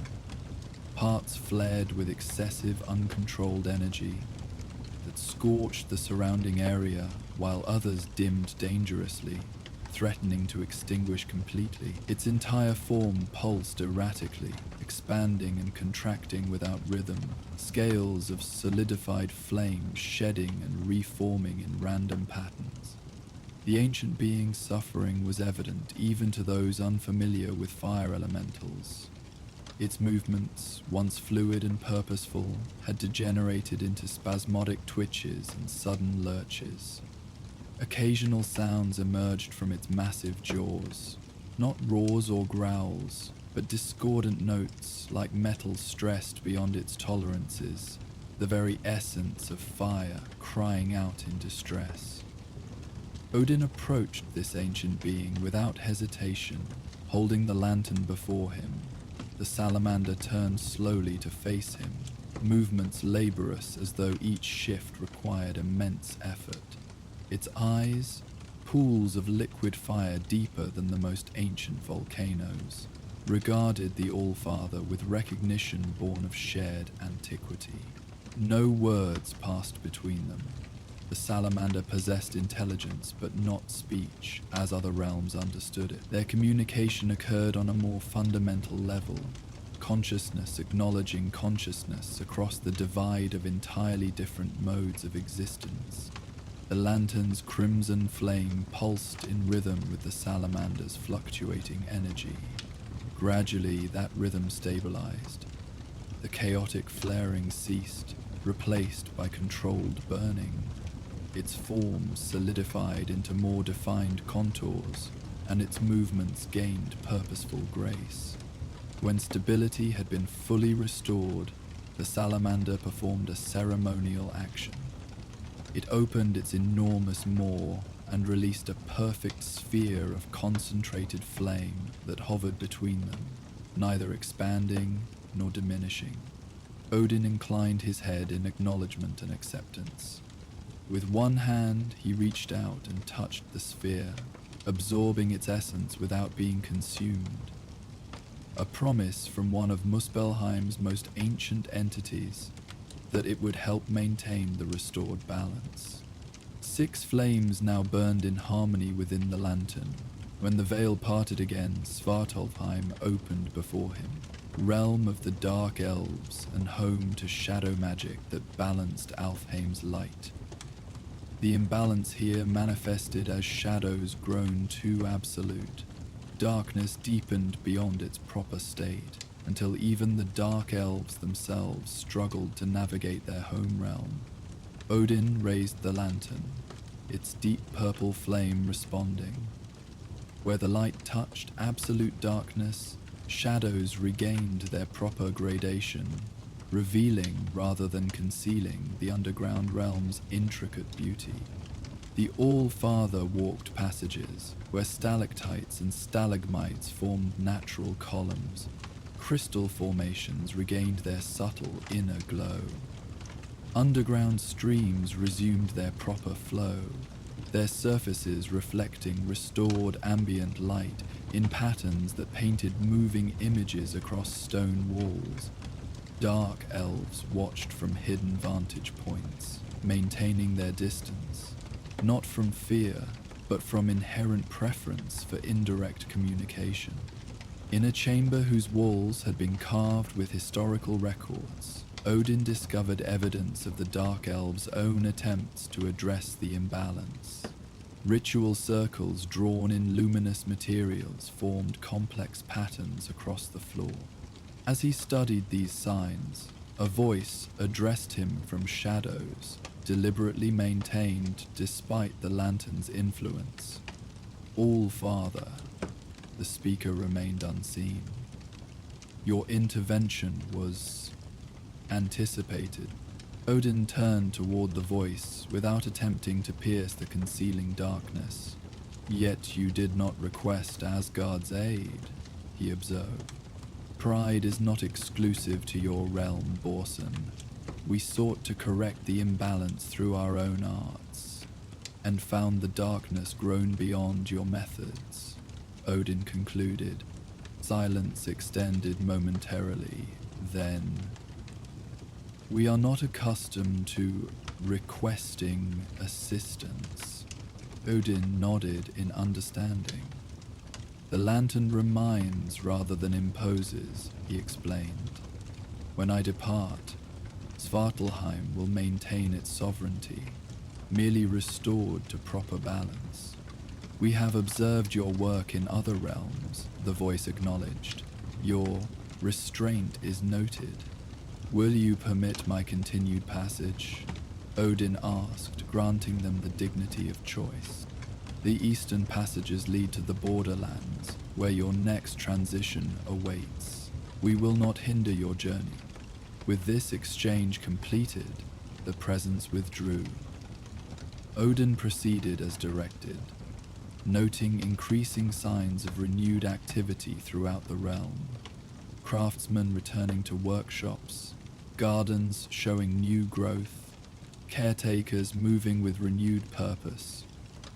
7 flames now aligned within the artifact. When the veil parted again, Nidavellir spread before him, realm of the dwarves and home to craftsmanship unrivaled across the 9 worlds. Here, imbalance manifested not in physical properties, but in creative inspiration. The forges burned as hot as ever, materials remained abundant, but dwarven works had grown derivative. Technically perfect, but lacking the innovative spark. Odin held the lantern higher, its red-orange flame brightening dramatically. As this light spread, it ignited something beyond physical fire. Ideas long dormant awakened in creators' minds. Possibilities previously overlooked suddenly became apparent. The dwarves approached once they recognized their visitor. Their spokesman, an ancient dwarf whose beard reached below his knees, stepped forward with a formal bow. All-Father, he greeted. Nidavellir has not received the ruler of Asgard since the forging of Gungnir. What brings you to our realm? Odin gestured to the lantern.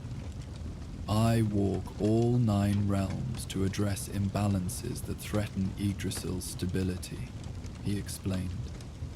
This light reminds each world of its true nature. The ancient dwarf's eyes studied the lantern with professional interest. And you believe our realm requires reminding? His tone held no offense, merely curiosity. Have your recent work satisfied your own standards? Odin asked.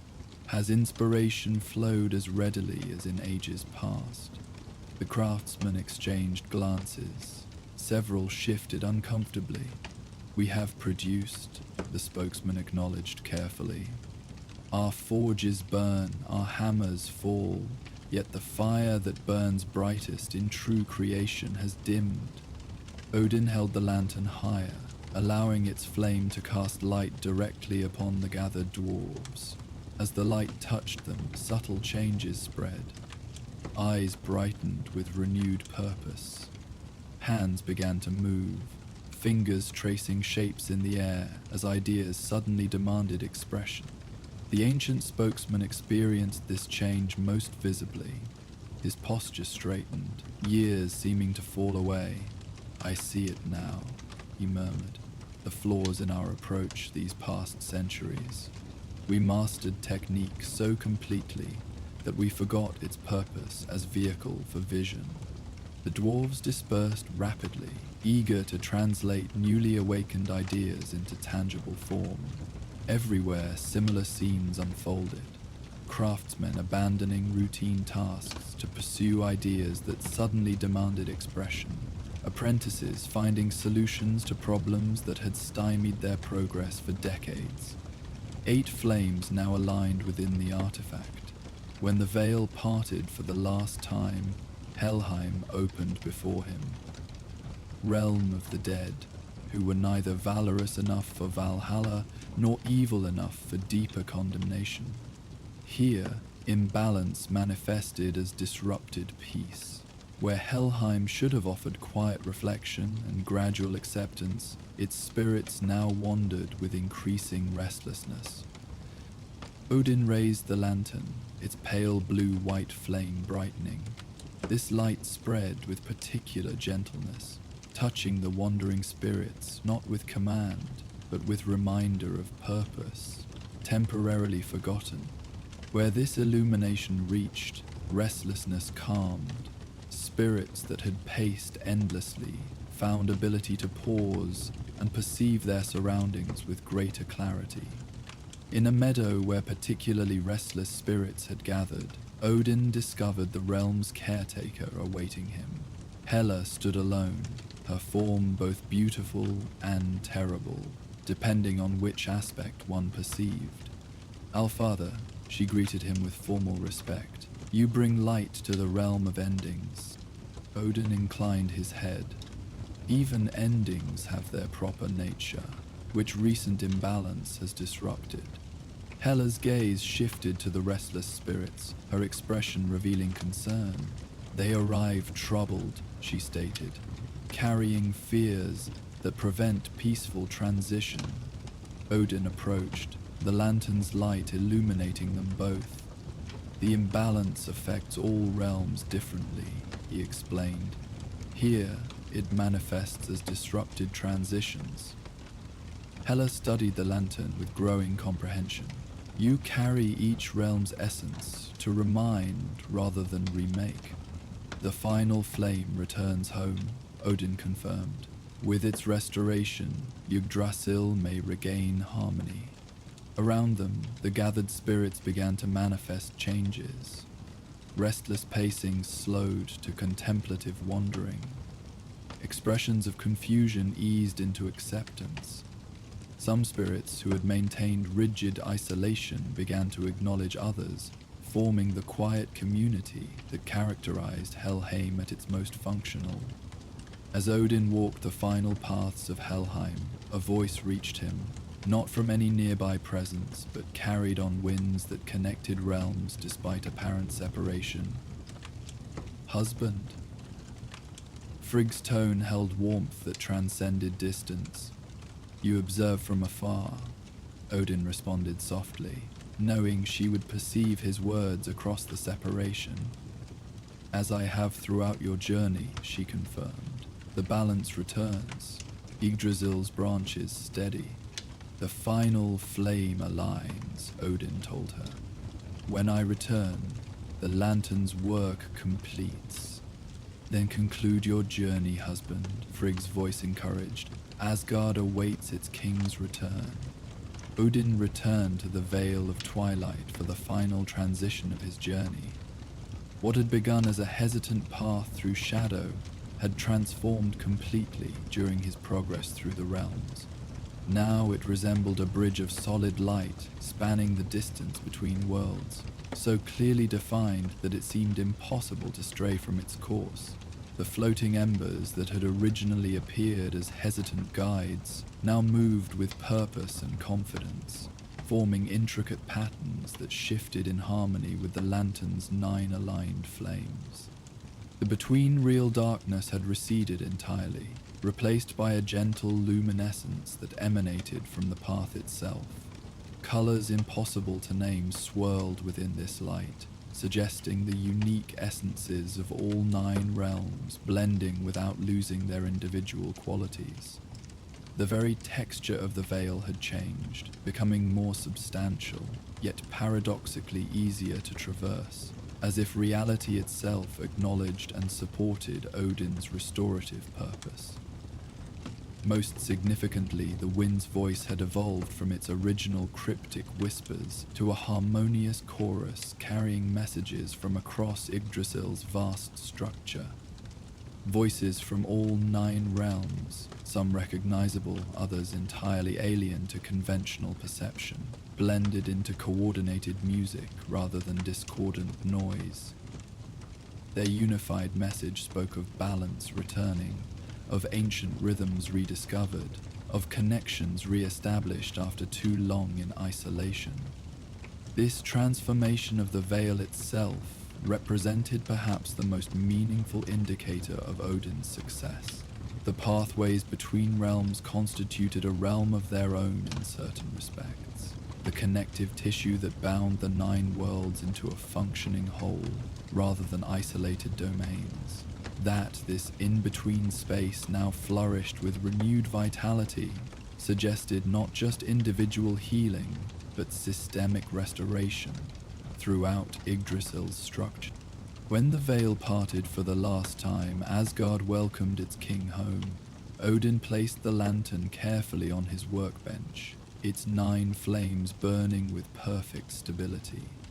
As he watched, these flames began a final transformation, merging into a single flame at the lantern's heart, not losing their distinct qualities, but combining them into unified whole. This central light pulsed once, twice, then stabilized into steady radiance that perfectly balanced all 9 essences. "It is done," Odin murmured, understanding that such balance required ongoing attention rather than single intervention. The lantern would remain in Asgard, available should future imbalance develop. Beyond the workshop's windows, Asgard's perpetual twilight had shifted subtly toward dawn colors. The golden city gleamed with renewed purpose, its inhabitants moving through ancient routines with refreshed awareness. 9 flames burned as one within the lantern, their lights spreading subtle harmony through all realms connected by Yggdrasil's living branches. Balance had been restored not through force, but through reminder, not through conquest, but through compassion. Throughout the 9 realms, beings of all kinds found dreams turning peaceful that night, rest coming easier than it had in long ages, and dawn bringing renewed clarity. The lantern of 9 flames continued its quiet work from Asgard's heart, a steady pulse of balanced light that reminded all worlds of their true nature. In this gentle illumination, the cosmos found its rhythm once more. 9 flames burned as one within the lantern of Odin's creation, their light spreading subtle harmony through all realms connected by Yggdrasil's living branches. Balance had been restored not through force, but through reminder, not through conquest, but through compassion. In this gentler victory lay wisdom perhaps greater than any won on battlefields, the recognition that sometimes the lightest touch creates the most lasting change. Throughout the 9 realms, beings of all kinds found dreams turning peaceful that night, rest coming easier than it had in long ages, and dawn bringing renewed clarity to existence. The Lantern of Nine Flames continued its quiet work from Asgard's heart, a steady pulse of balanced light that reminded all worlds of their true nature. In this gentle illumination, the cosmos found its rhythm once more. Yet even as balance returned to Yggdrasil's branches, another tale began to unfold. For while Odin had journeyed between realms with his Lantern of Harmony, ancient powers stirred in forgotten corners of the cosmos.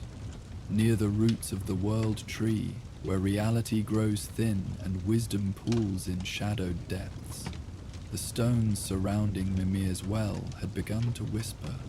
Silver moonlight spilled across the ancient path winding between towering pines, illuminating Odin's solitary figure as he walked the hidden ways between worlds. The All-Father moved with purpose but without haste, his aging bones carrying the weight of countless winters. His single eye reflected starlight as he gazed upward through gaps in the forest canopy, reading celestial patterns that few others could comprehend. The Raven King had chosen this night with care, when the boundaries between realms grew thin and memories flowed more freely across the branches of Yggdrasil. The journey to Mimir's well was not one undertaken lightly, even by the All-Father himself. It required not just physical travel, but passage through layers of reality that grew progressively more primordial as one descended toward the roots of the world tree. Here, at the boundaries where defined realms gave way to the raw stuff of creation, even one as powerful as Odin must proceed with caution and respect. He had departed as twilight settled over Asgard's golden spires, slipping away without ceremony while the feasting halls echoed with laughter and boasting. Thor's booming voice had risen above the clamor as he recounted his latest battle with mountain giants, his companions roaring approval at each dramatic turn in the tale. Odin had paused briefly at the great hall's entrance, his gaze lingering on his thunderous son. So vital, so present in each moment, so different from the quiet child Odin sought to remember tonight. Frigga had caught his eye across the crowded space, understanding immediately, passing between them without need for words. She alone knew his destination, having observed him crafting the silver offering coin by firelight in their private chambers over 7 consecutive nights. No questions had passed her lips, but her silent support had manifested in the small leather traveling pack left by his armor, containing provisions he would not physically need, but that represented her care extending beyond the boundaries of Asgard itself. Behind him, Asgard slept peacefully, its golden halls and towering spires temporarily forgotten as Odin pursued a more personal quest. The weight of rulership had momentarily lifted from his shoulders, replaced by a different burden altogether, that of memory, of personal rather than cosmic responsibilities, of a father's grief carried across centuries like a stone worn smooth by handling, yet no less heavy for its familiarity. Even Heimdall had merely nodded as the All-Father passed the Bifrost's entrance, understanding that some journeys required solitude and that certain paths could not be traveled via the Rainbow Bridge. The Watchman's golden eyes had briefly met Odin's single one, centuries of service allowing him to convey respect and vigilance without breaking the silence that already enveloped the wanderer. He would keep watch, as always, but would not speak of Odin's absence unless directly questioned. And few would dare ask Heimdall about the All-Father's private movements. No ravens accompanied him tonight. Hugin and Munin remained perched in his empty hall, their normally restless forms unnaturally still, as if they too observed some ritual whose meaning was known only to the oldest of beings. Thought and memory, his constant companions, belonged in Asgard on this night. What Odin sought now lay beyond their domains, in places where the distinction between what was thought and what was remembered blurred into something more fundamental than either. He had taken the hidden paths, those secret ways between worlds known only to himself and perhaps a handful of others across the 9 realms. These were not the grand ceremonial connections like the Bifrost, but ancient, subtle passages that existed in the very structure of Yggdrasil itself. Some appeared only under certain astronomical alignments. Others required blood or breath or memories as keys. Still others existed permanently, but remained invisible to those who did not know precisely where and how to look for them. The forest grew denser as Odin descended deeper into the roots of the World Tree. Massive trunks of elderwood and ash rose around him, their bark gleaming silver-black in the filtered moonlight. These were no ordinary trees, but ancient beings in their own right, some having witnessed the earliest days of creation. They creaked and swayed slightly as he passed, though no wind stirred their highest branches. Acknowledgement, perhaps, or simply the natural response of living wood to the presence of power moving among its shadows. Odin's staff tapped rhythmically against stone and root as he navigated the increasingly difficult terrain. The sound echoed strangely, sometimes returning too quickly, sometimes lingering too long, as if the very air recognized him and responded to his presence. Small lights occasionally flickered at the edges of his vision. Nature spirits, perhaps, or memories too fragile to fully manifest.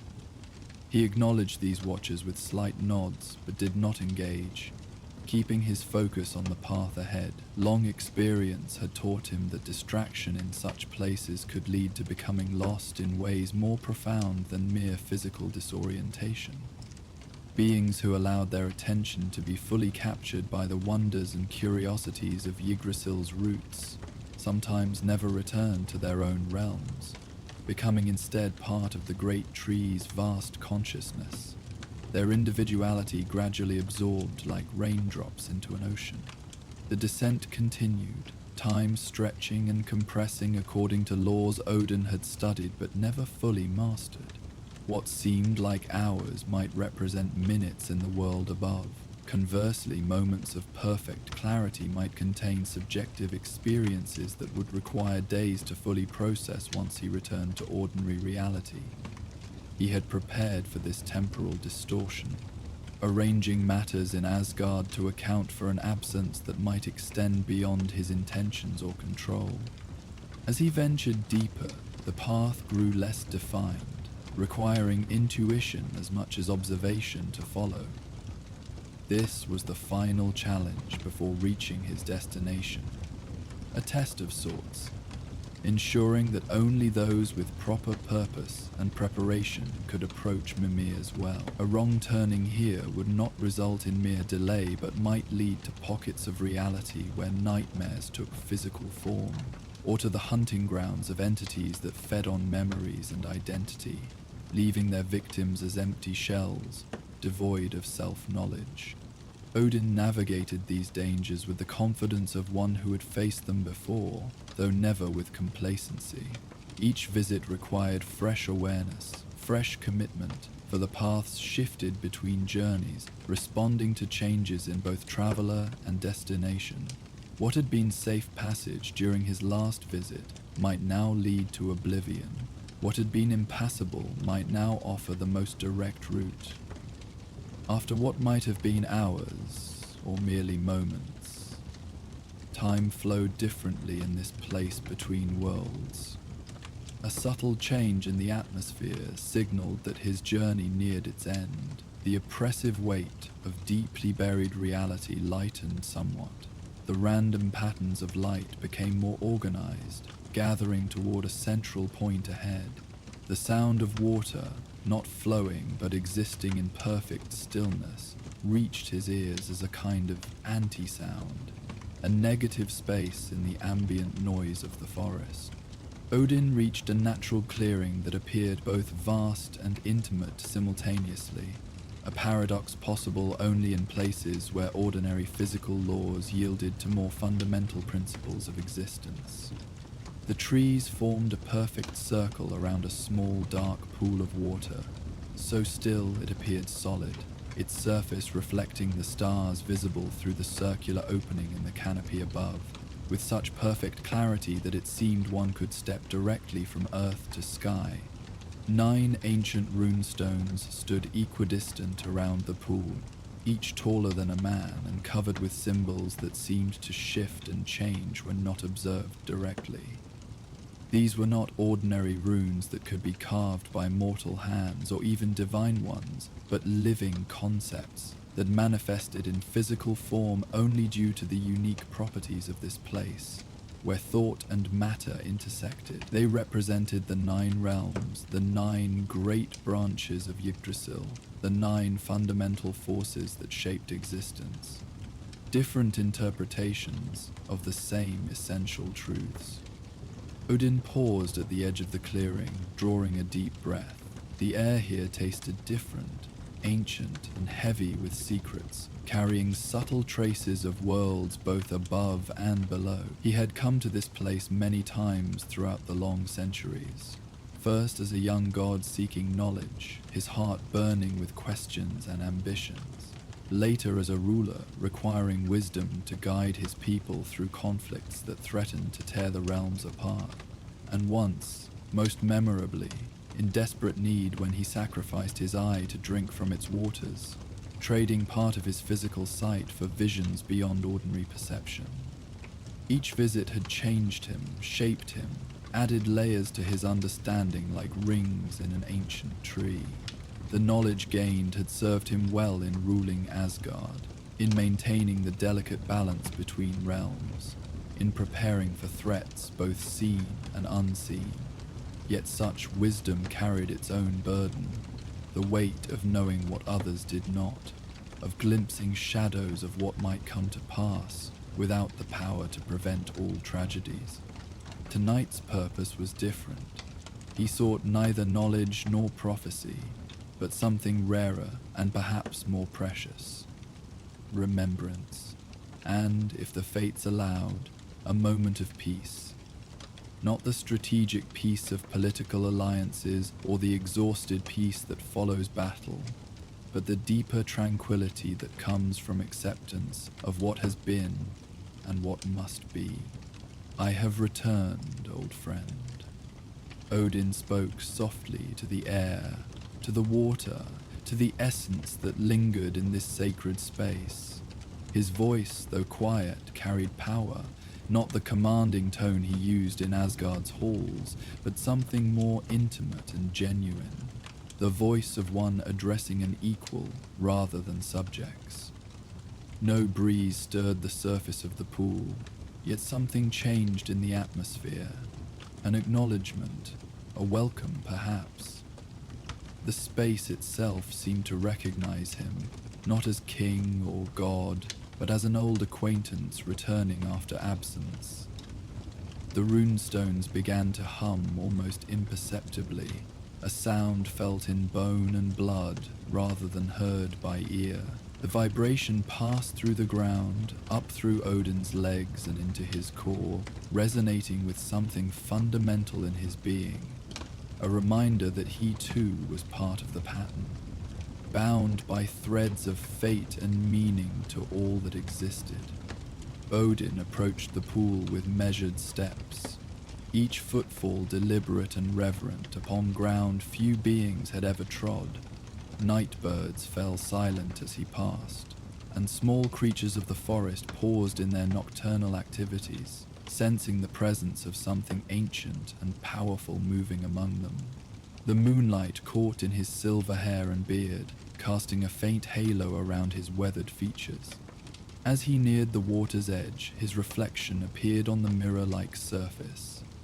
An aging face, weathered by responsibility and hard choices. Deep lines etched around his eye and mouth, speaking of countless decisions that had shaped the fate of worlds. White hair and beard framed features that had forgotten how to appear carefree, though echoes of the young god he had once been occasionally surfaced in rare moments of laughter or wonder. The water showed his true self, stripped of grandeur and pretense. No glamour or illusion could survive the well's penetrating clarity. It reflected not merely physical appearance, but deeper essence. The golden eye patch covering his sacrificed eye seemed to gleam with its own inner light, a permanent reminder of the price of wisdom. His remaining eye, blue as the deepest winter sky, held thousands of years of memories, some cherished, others he would gladly forget if such forgetting were possible for one such as he. Here he was not the All-Father or the ruler of Asgard, not the wanderer or the war god or any of his many other aspects and names. Here he was simply Odin, with all his triumphs and regrets laid bare, facing himself without the masks that leadership and legend had placed upon him. The water did not judge what it revealed, it merely showed truth, leaving judgment to those brave enough to look upon it. He knelt at the water's edge, the leather of his simple traveling clothes creaking softly. From a small pouch at his belt, he withdrew a silver coin no larger than his thumbnail. Unlike the offerings he had brought in the past, coins inscribed with runes of knowledge or power, this one bore a single symbol, the rune of silence. He had crafted it himself in the quiet solitude of his private forge, imbuing the metal with intent as specific as it was rare for the knowledge-seeking god, the desire not to learn, but to remember. For what has been, not what will be, he murmured, placing the coin on his palm and holding it above the still waters. For voices once heard, now silent, for choices made and paths taken. The coin caught the moonlight as Odin tipped his palm, sending small ripples across the surface as it slipped beneath the water. Unlike ordinary coins that would sink immediately, this one descended with deliberate slowness, turning gently as it fell through the impossible depths of the seemingly shallow pool. As it vanished from sight, the humming from the runestones intensified, resonating in harmonies too complex for mortal ears to differentiate. Odin settled himself more comfortably by the water's edge, folding his legs beneath him and resting his staff across his knees. The initial ripples from the coin's entry faded, leaving the pool mirror-smooth once more, but now with a subtle luminescence coming from deep below, a gentle answering to his offering. The All-Father closed his eye, not in meditation but in openness, making himself receptive to whatever memories might rise from the depths. The first sensation was one of warmth, surprising in this cool forest hollow. It spread through Odin's chest like mulled wine on a winter's night, familiar and comforting. With it came faint laughter, distant yet clear, the unmistakable sound of Baldur's joy echoing across years and worlds. Not words, not yet, but the feeling of his son's presence, bright and untarnished by fate. Baldur, Odin whispered, the name both prayer and acknowledgement.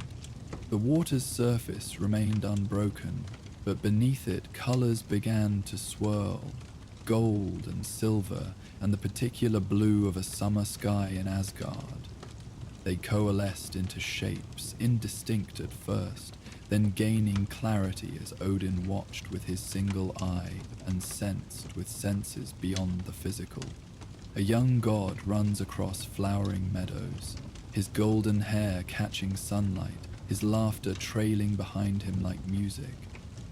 His mother, Frigg, watches with pride and love, so intense it brings moisture to her eyes. Nearby, other gods pause in their activities, drawn unconsciously to Baldur's presence, for he is beloved by all, a living embodiment of joy and light. The scene shifted, colors flowing and reforming into a different memory. Baldur as a young man, serious for once, standing with his father on Asgard's highest tower. Why must everything change, he asks, watching a star fall across the distant sky. Odin places a hand on his shoulder. feeling mortality already at work in one who should be immortal. Without change, there can be no growth, he answers, the words inadequate even then. Without endings, beginnings lose their meaning. Odin felt wetness on his cheek, a single tear escaping his control. The memory was his own, not drawn from the well, yet being here had brought it to the surface with painful clarity. He did not brush the tear away, but allowed it to fall, joining the waters of memory with his own grief, still fresh despite the passage of time. The well responded to this offering. The humming of the runestones deepened, vibrating through the earth beneath Odin's knees. The water's surface began to emit a soft mist, tendrils of memory vapor rising and curling in the night air. Within them, images formed and dissolved, each lasting only moments before yielding to the next. A tapestry of remembrance woven specifically for the All-Father's solitary viewing. Frigg weaving at her loom, fingers moving with practiced grace, occasionally pausing to glance out the window as if expecting someone who would not return, her face showing both sorrow and acceptance. A mother's knowledge that even gods cannot protect their children from fate. Thor as a young boy, following Balder with worshipful eyes, his small fingers clutching a wooden practice sword while his brother showed him not how to strike, but how to hold back strength when needed. The young Thor, all determination and barely contained energy, learning gentleness from his brother, long before he would learn the full measure of his power from his father. In another scene, the two brothers knelt by a stream, heads bent together over some small wonder, a water insect perhaps, or a particularly perfect stone, sharing the simple joy of discovery. Balder's patient explanations, Thor's enthusiastic questions, the bond between them visible as a tangible thing, golden and unbreakable in the light of childhood.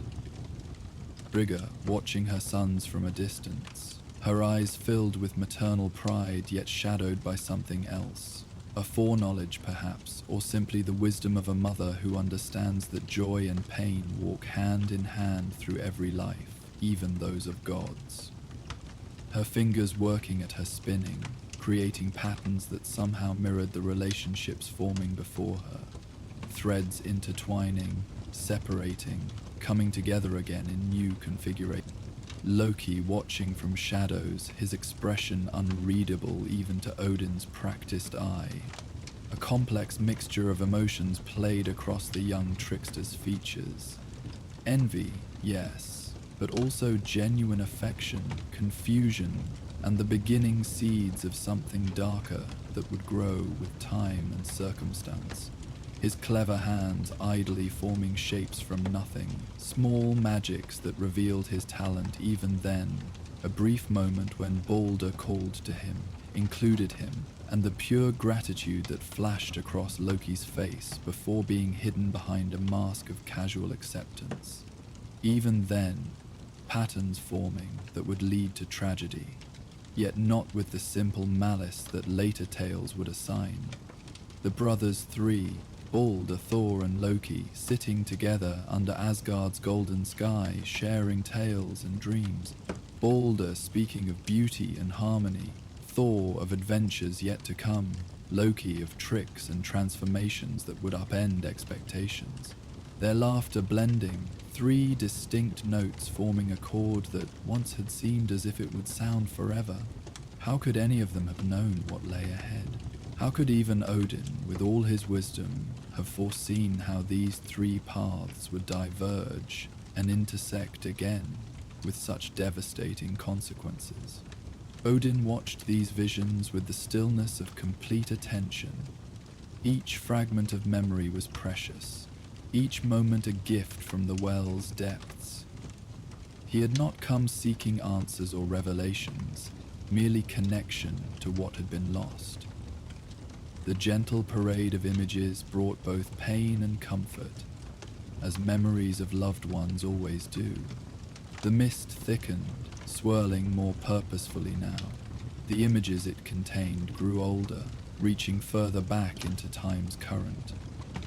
Odin recognized himself, younger and more reckless, standing at this very pool with two ravens newly bound to his service, his face still whole, both eyes bright with ambition and the thirst for knowledge that would eventually cost him so dearly.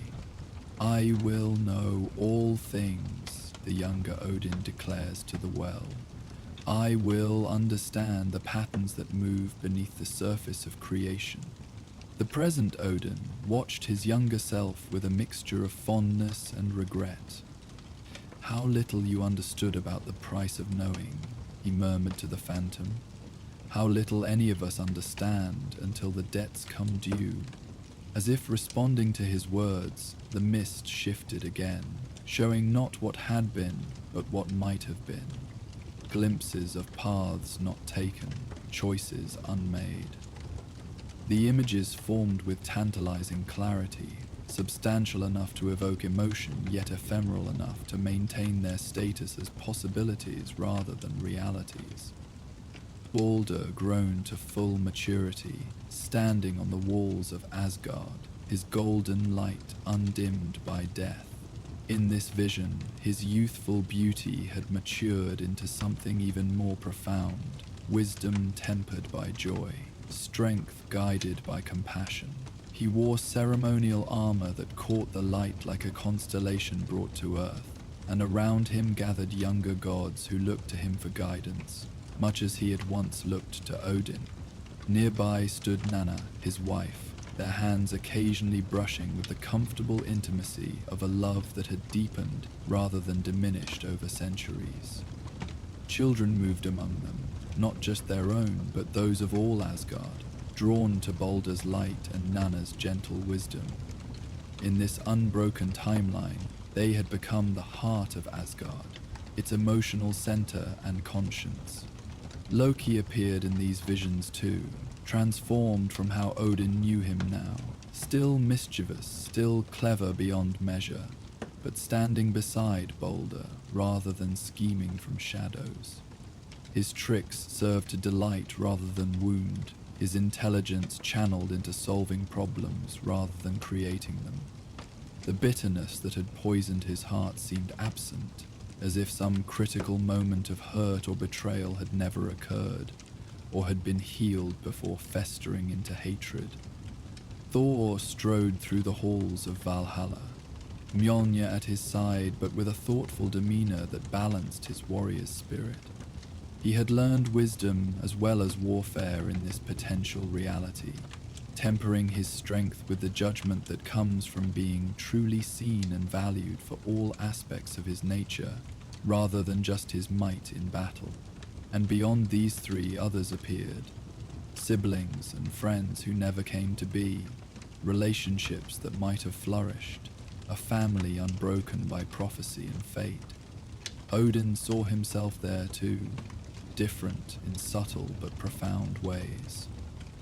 Still the All-Father, still bearing the weight of rulership, yet not carrying the weight of rulership, yet not carrying the particular grief and regret that had become so fundamental to his actual existence. This alternate Odin smiled more readily, laughed with greater freedom, the hardness in his eyes softened by witnessing his family thrive rather than fracture. Most poignant of all, this vision showed Frigga and himself in quiet moments, sitting together in gardens, speaking in low voices by hearth fires, watching their children and grandchildren with shared pride. The distance that had grown between them after Baldar's death, that unspoken gulf of shared grief expressed differently, was absent here. Instead, their bond appeared stronger for having weathered storms together without being broken by them. Odin felt a momentary temptation to lose himself in these visions of what could never be, but gently set them aside. He had not come to Mimir's well to indulge in futile regrets or imagined alternatives. He had come to remember, to honor, and to find whatever measure of peace might still be possible for one who had set so many wheels of fate in motion. "Show me Mimir," he requested softly. The mist receded momentarily, then returned with renewed purpose.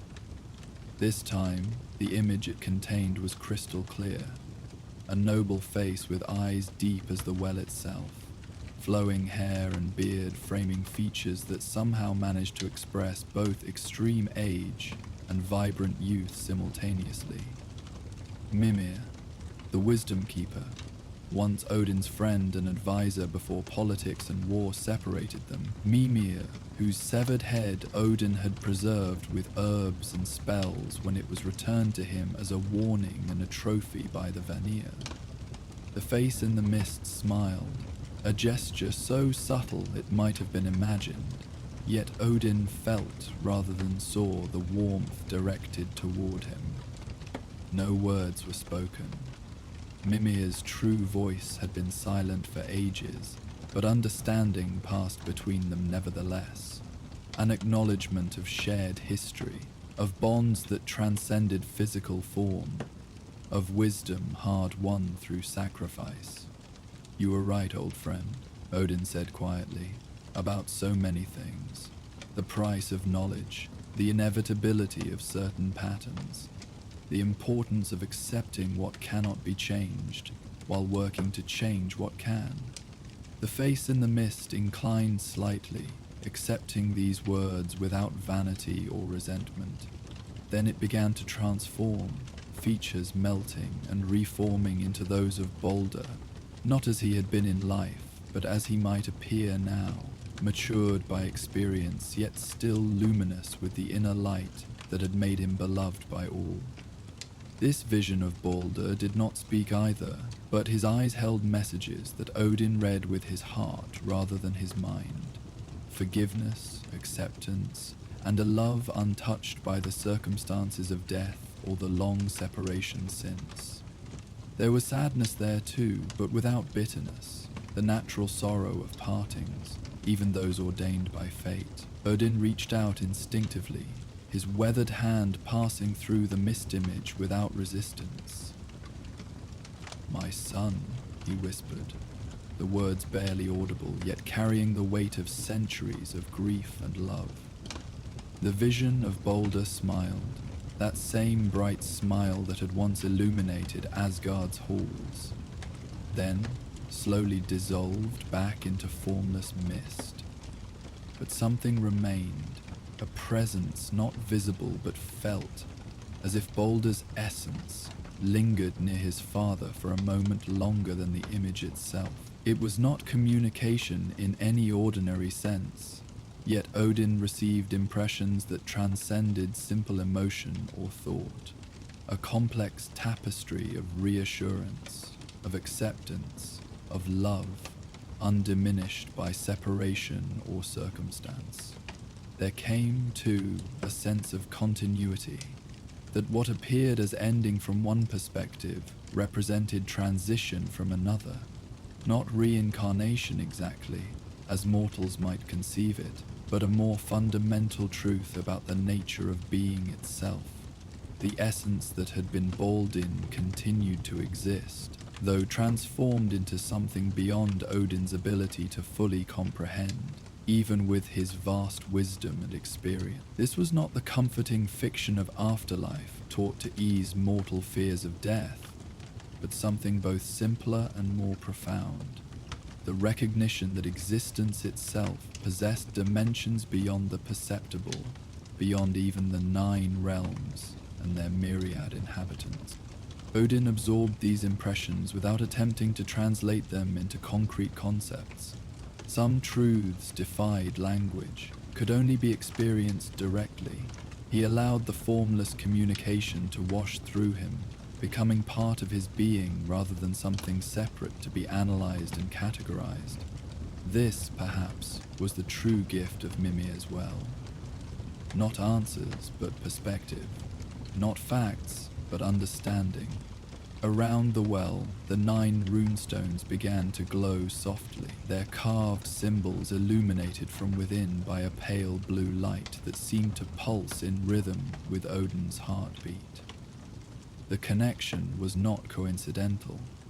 The stones responded to the presence of conscious intention, particularly when that consciousness carried the weight of divinity and the specific resonance of one who had previously sacrificed to the well. The humming that had been present since Odin's arrival changed its tone, becoming almost melodic, a song without words, expressing emotions too complex for language. It reminded Odin simultaneously of lullabies sung to him in infancy, of victory chants on ancient battlefields, of funeral dirges for fallen comrades, of celebration songs at the births of his children, all overlapping yet somehow harmonizing into a single, unified expression of existence in all its variety. The runes themselves seemed to shift and realign, forming new combinations that suggested concepts beyond their individual meanings. Knowledge not as static information but as living process. Wisdom not as accumulated facts but as capacity for understanding. Memory not as record of past events, but as foundation for future growth. Periodically, a symbol would detach itself briefly from its stone, floating in the air before returning to its place, or migrating to another stone, creating new juxtapositions, and therefore new meanings. The clearing itself appeared to contract and expand subtly, not physically but in terms of perceived space, as if reality adjusted itself to accommodate the intensity of communion occurring at its center. At times, the well seemed to occupy the entire universe, with everything else, including Odin himself, existing within its circumference.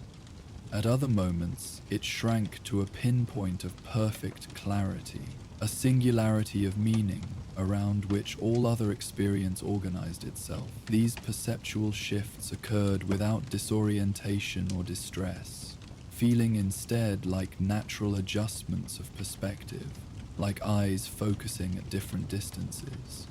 Odin understood this for the gift it was. Here, in this place between worlds, the barriers between life and death, past and present, were momentarily thinned. Not broken, even Mimir's well could not accomplish that, but rendered permeable enough to allow a father and son to share the same space, if only in the realm of memory and feeling. The All-Father sat in perfect stillness, absorbing this presence, committing every nuance to memory. This was why he had come, though he had not dared hope for such clarity of connection.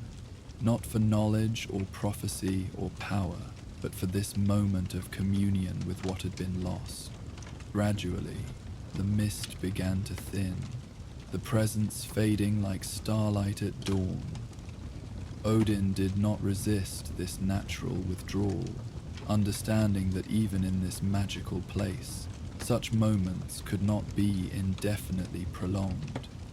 Instead, he offered silent gratitude to Mimir's essence, to the well itself, to whatever aspects of fate had allowed this brief reunion. As the last of the mist dissipated, returning to the still waters of the pool, a new sensation arose.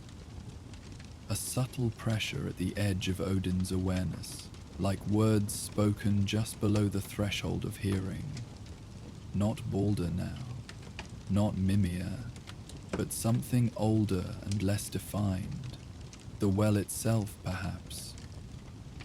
Odin leaned forward slightly, his reflection rippling, though he had not touched the water. The pressure increased, forming patterns that almost resembled language. Not prophecy, he had not asked for foreknowledge, but something being offered nonetheless. Some truth rising unbidden from the depths. The All-Father hesitated, then accepted what was being presented. After all, Mimir's well seldom offered without purpose, and he had long ago learned the folly of refusing wisdom, whatever its source or timing. The whispers took form in his mind, not as words precisely, but as understanding. The cycle turns again. What was scattered shall be gathered. What was broken shall be mended, though not as it was before. The children return to the bones of their fathers when the last leaf falls. Cryptic as such communications often were, yet Odin felt the importance of these concepts settling into his consciousness, like stones dropping into deep water. Not a prophecy of doom or triumph, but something more fundamental, an acknowledgement of natural order, of renewal following loss, of continuity despite apparent endings. "Thank you," he murmured, accepting this unexpected gift with the gravity it deserved. He would contemplate its meanings later, in the solitude of his own halls. For now, it was enough to recognize it as valuable, another thread in the complex tapestry of understanding he had been weaving throughout his long existence. The runestone's glow began to fade, their humming quieting to the barest suggestion of sound. The well was returning to its normal state, the rare moment of connection drawing to its natural close.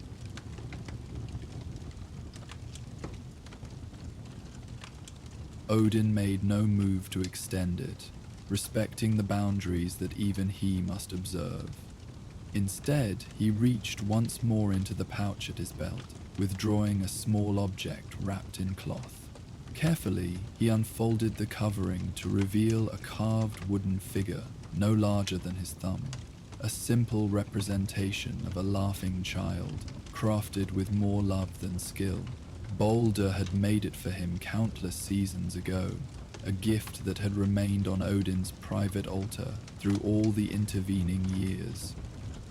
With reverence, Odin placed the small carving on the stone beside the pool, not an offering to be taken, but a gesture of connection, something that had been touched by the one remembered, left temporarily in a place where the boundaries between worlds grew thin.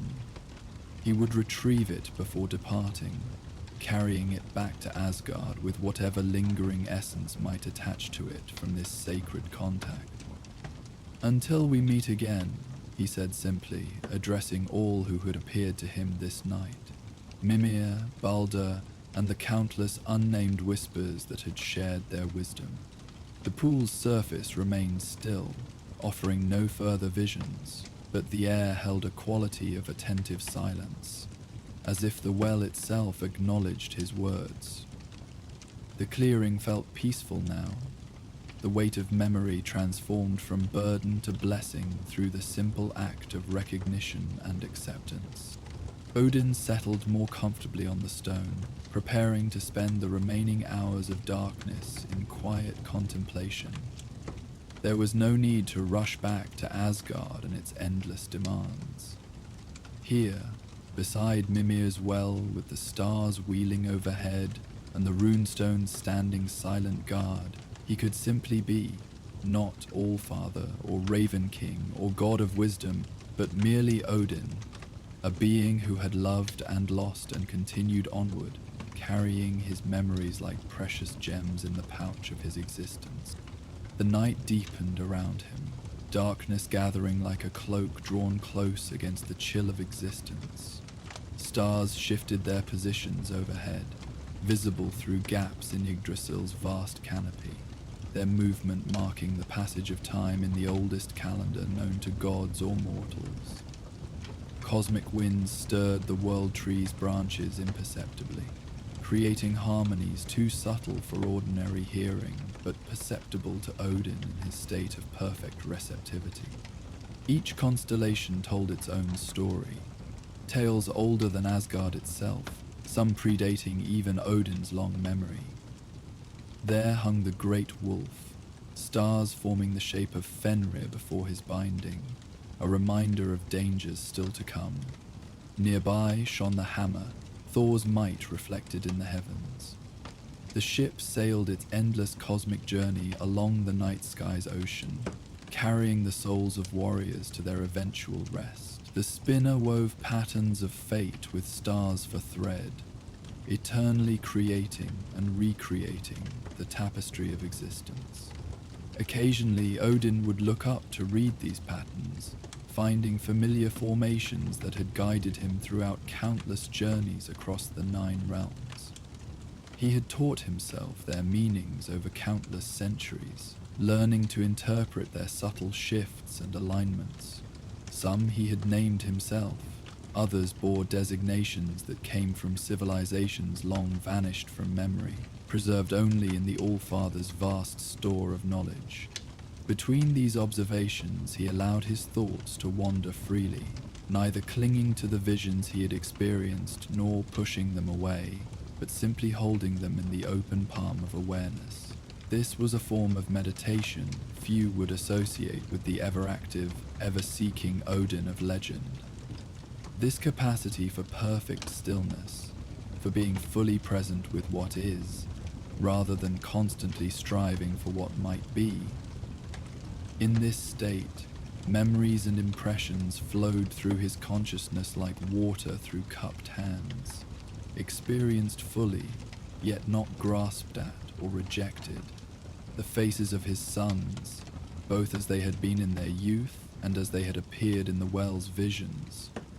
The feeling of Frigg's hand in his, warm and strong despite its delicacy. The weight of Gungnir in his grip, both weapon and symbol of authority. The whispers of ravens bringing news from distant realms. The countless battlefields where he had stood, sometimes victorious, sometimes in retreat, always changed by the experience in ways beyond the physical. Each memory arose, existed for a moment in the space of his awareness, then receded naturally to make room for the next, like waves on a shoreline. There was no attempt to organize or categorize them, no effort to extract lessons or meanings. This was not analysis, but pure experience, a way of being that Odin rarely permitted himself amid the constant demands of rulership and cosmic responsibility. Time passed differently in this deep hollow beneath Yggdrasil's roots. What might have been moments could have been hours. What felt like a brief meditation might have encompassed days by ordinary reckoning. Such distinctions mattered little here, where past, present, and possible futures intermingled like streams flowing into a single river. Stories and sagas spoke of Odin's restlessness, his constant seeking and scheming, the driven quality that led him to sacrifice comfort and safety in pursuit of knowledge.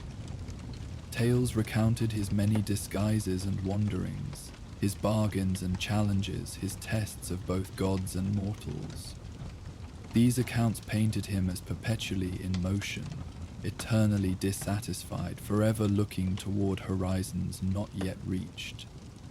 Few understood or recorded these other moments, times of perfect stillness when the All-Father ceased his eternal quest for knowledge and simply existed within the flow of what was, what had been, and what might yet come. Perhaps because such moments were private, witnessed by none but himself and the ancient powers that formed the foundation of the worlds. Perhaps too because they contradicted the popular conception of Odin as strategist and manipulator, revealing instead a being capable of profound acceptance and peace. Yet these interludes of perfect presence were as essential to Odin's nature as his more dramatic qualities. They represented not weakness or lapse in vigilance, but profound strength. The capacity to be fully present with reality as it existed, rather than constantly striving to bend it to his will. In such moments, the weight of 9 worlds resting upon his shoulders became not burden but privilege. His vast responsibilities not obligation, but natural expression of his place in the order of things. The stars continued their stately procession overhead, marking the passage of hours as defined in realms more bound by conventional time. Their light, reflected in the well's still surface, created patterns too complex for coincidence, yet too fluid for deliberate design. A perfect metaphor for existence itself, balanced between chaos and order, between random chance and destiny. Creatures of the deep forest went about their nocturnal business around the clearing's edge, respectful of its power but unafraid. Occasionally, small eyes would gleam momentarily from between ancient tree trunks. Foxes, perhaps, or wolves, or beings with no names in mortal tongues. They observed the All-Father with curiosity rather than fear or reverence, sensing perhaps that in this place, at this moment, he was simply another being sharing the great mystery of existence, rather than God or king demanding obedience. As the darkness began to soften toward dawn, though true sunrise would not reach this deep hollow beneath Yggdrasil's roots, Odin finally stirred from his contemplation. The transition was gradual, awareness shifting from expanded communion back to more ordinary consciousness, though carrying with it the essence of what had been experienced. His physical form, which had remained perfectly still for what might have been hours or days, began to move again, joints that should have been stiff and painful functioning with the fluid grace of youthful vigor despite his apparent age. With movements deliberate and unhurried, he collected the small wooden carving from the stone where it had rested through the night's communion. It felt different in his palm now, not physically altered, but somehow more present, more real, as if it had absorbed something of both this place and the essence of its maker during the hours it had spent beside the well. He re-wrapped it carefully in its cloth covering, handling it with the reverence normally reserved for powerful magical artifacts or sacred relics, though its value was entirely personal rather than objective. He rose to his feet in a single fluid motion that belied his apparent age, retrieving his staff from where it lay across the stones. After brushing fragments of moss from his simple traveling clothes, he turned to face the pool one final time. "Farewell, Mimir," he said formally, inclining his head toward the still waters. "Keeper of memories, holder of wisdom, I thank you for your hospitality and your gifts." There was no visible response from the pool, yet Odin sensed acknowledgement in the quality of silence that followed his words. With a final nod to the ancient runestones that had witnessed this night's communion, he turned and began the journey back along the hidden path that had led him to this sacred place. As he walked, retracing his steps through the tangles of Yggdrasil's roots and into the more defined forest above, Odin felt a subtle difference in his spirit, a particular quality of peace that came not from resolving problems or gaining advantage, but from simple acceptance of what was, had been, and would be. The tension that normally resided between his shoulders, the physical manifestation of constant vigilance, had eased, replaced by a centered calm that radiated outward from his core. The forest itself seemed to respond to this change in him. Whereas journey downward had been marked by silence and watchful wariness from the creatures and spirits that dwelled among these ancient trees, his return passage drew different reactions. Small lights, nature spirits perhaps, danced briefly in his peripheral vision, no longer hiding but offering momentary accompaniment. Nightbirds resumed their songs, rather than falling silent as he passed. Once, a great stag with antlers that seemed to mirror the branches overhead stepped onto the path before him, regarded him with eyes that held unexpected wisdom, then bowed its noble head slightly before moving aside to let him pass. Odin acknowledged these gestures with the same quiet acceptance that now characterized his entire being, neither seeking nor avoiding such encounters, simply allowing them their place in the pattern of this journey. He understood that he was being honored not as Asgard's king or as the fearsome All-Father of legend, but as a fellow traveller in the vast interconnected reality that Yggdrasil both contained and represented. The whispers from the well remained with him, not as burden, but as gentle reminder that even gods existed within cycles larger than themselves. The cryptic message about gathering what was scattered and mending what was broken settled into his awareness like a seed planted in fertile soil, not demanding immediate interpretation or action, but establishing itself as something that would grow in meaning when the proper season arrived. This was wisdom of a different sort than he typically sought. Not tactical advantage or strategic foresight, but perspective. The reminder that endings were also beginnings, that cycles of loss and renewal had governed existence since the first moments of creation and would continue long after even the gods had played their final roles in the cosmic drama. As he climbed steadily upward, leaving the deepest roots behind, Odin found himself humming an ancient melody, a song so old he could not recall when he had first learned it.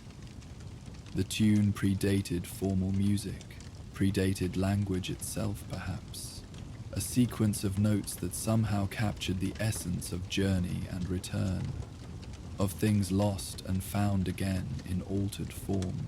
His deep voice resonated among the trees, not disturbing the forest's peace, but becoming part of it, one more thread in the complex tapestry of night sounds.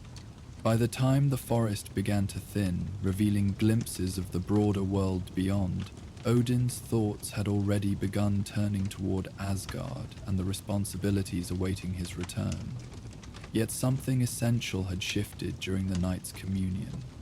He would face these duties not with resignation or urgency, but with the centered calm of one who has remembered both his purpose and its place within the greater pattern. The stars faded as Odin emerged from the forest's edge onto a high cliff overlooking vast distances. Far below, morning mist clung to valley floors, silver white in the strengthening light. Beyond, mountains rose in purple majesty, their peaks already touched with the day's first golden rays, and beyond them, visible only to Odin's single eye, the glimmering suggestion of Asgard itself, waiting for its king's return. Odin paused to absorb this view, one hand unconsciously moving to touch the pouch where Baldur's carving rested against his side. The world, all the worlds, continued their stately dance through time and space, beautiful in their complexity, heartbreaking in their impermanence, perfect in their essential nature. So it has been, Odin murmured to the dawn, so it shall be. With these words, acknowledgement and acceptance in equal measure, the All-Father continued his journey. He walked steadily toward the hidden paths between worlds that would return him to Asgard's golden halls, carrying with him the whispers of Mimir's well, memories honored, connections renewed, and one quiet truth that would, in its own time and way, shape the course of fate with calm inevitability. As Odin departed from Mimir's well, the ancient whispers of memory fading behind him, another story began to stir in the cosmic tapestry of Yggdrasil. While the All-Father carried his renewed connection with the past back toward Asgard, his queen Frigg sat alone in her private chambers, fingers dancing across her loom with supernatural grace. The transition from one tale to another mirrors the very nature of Norse mythology itself. Interconnected stories flowing into one another like tributaries joining a greater river. Just as Odin sought wisdom and remembrance at the roots of the world tree, so too does Frigg weave destiny with threads both seen and unseen. Where the whispering stones of Mimir's well explored the quiet contemplation of the past and the acceptance of what has been, Frigg's thread and the feather of fate will guide us through the delicate weaving of what is yet to come. from the father's grief to the mother's foresight, from memory to prophecy, from acceptance to action. As the light of approaching dawn touched the highest branches of Yggdrasil, signaling the end of Odin's nighttime journey, the first pale rays also illuminated Frigg's sacred feather, a gift from the Norns themselves, as it floated above her weaving, waiting to become part of our next story. The eternal twilight of Asgard bathes the highest tower of Fensalir in silver pool light, casting long shadows across the polished stone floor. Here, in her private sanctuary, Frigg sits before her loom, fingers moving with practiced grace as she weaves the threads of fate. The All-Mother's chambers are a place of profound peace, removed from the revelry of Valhalla and the constant bustle of the gods' affairs. Tonight, the air itself seems to hold its breath, waiting and watching as divine hands craft the destinies of countless beings across the 9 realms. Frigg's loom is unlike any found in the halls of mortal weavers. Crafted from the living wood of Yggdrasil itself, it hums with subtle power as she works. The shuttle passes back and forth with a rhythm as steady as the beating of the world's heart. Each thread she selects gleams with inner light, some golden bright with joy and triumph, others silver grey with sorrow, deep purple with wisdom, or blood red with sacrifice. Together they form patterns of astonishing complexity, a tapestry that captures the interwoven lives of gods and mortals alike. Above her, the ceiling of her weaving room opens to the night sky, where stars shine with unusual clarity. These are not merely distant points of light, but living constellations that shift subtly as she works, responding to the patterns forming beneath her hands. Some ancient souls believe that Frigg's weaving determines the position of the stars themselves, while others whisper that the stars guide her fingers toward their ordained destinations. The truth, perhaps, lies somewhere between, a dance of influence flowing both ways between Weaver and Heavens. The goddess works in silence, her focus absolute. Her pale hands move with certainty born of countless ages at this same loom. Her face, beautiful beyond mortal comprehension yet marked with the subtle lines of profound wisdom, remains serene. Only her eyes, deep as mountain pools and shifting like northern lights, reveal the weight of her work, flicking occasionally to reference the stars above or to select the next thread with careful deliberation. She wears a simple gown of midnight blue, adorned only with a belt of silver from which hang tiny scissors, a measuring cord, and other tools of her sacred craft. So absorbed is Frigg in her weaving that she doesn't immediately notice when another presence enters her sanctuary. The air stirs, gentle as a thought, carrying with it the scent of wind across distant battlefields and the faint whisper of ravens' wings. No footsteps announce the newcomer, yet suddenly he is there. Odin, the All-Father, standing in shadows deeper than those cast by mere absence of light. He watches his queen in silence, his single eye reflecting starlight as it focuses on the wonder of her work. Husband, Frigg acknowledges without looking up, a smile warming her voice. Her fingers never falter in their complex dance across the loom. The rhythm of her work continues, unbroken, a tempo as ancient as time itself. Each movement flows into the next with fluid precision, creating a mesmerizing cadence that seems to harmonize with the slow turning of stars overhead. You move quietly tonight. Odin steps forward, emerging from the shadows. Unlike his appearances before, warriors or kings, he wears no ceremonial armor or crown. His silver-streaked beard is neatly trimmed, his weathered face relaxed in this private moment. He bears Gungnir, his spear, but holds it loosely, more habit than necessity in this most secure of places. "I did not wish to disturb your concentration," he replies, his voice low like distant thunder contained in human speech. The words emerge with careful modulation, as if even here, in this most private of sanctuaries, he measures the power that lies dormant in his utterances. The patterns you weave tonight seem particularly intricate. A single raven's feather drifts from his cloak as he speaks, spiraling lazily to the floor where it dissolves into shadow without a sound. The brief phenomenon goes unremarked by either god. Such manifestations of their essence occur naturally in their presence, reality itself responding to the concentrated divinity that flows through their forms.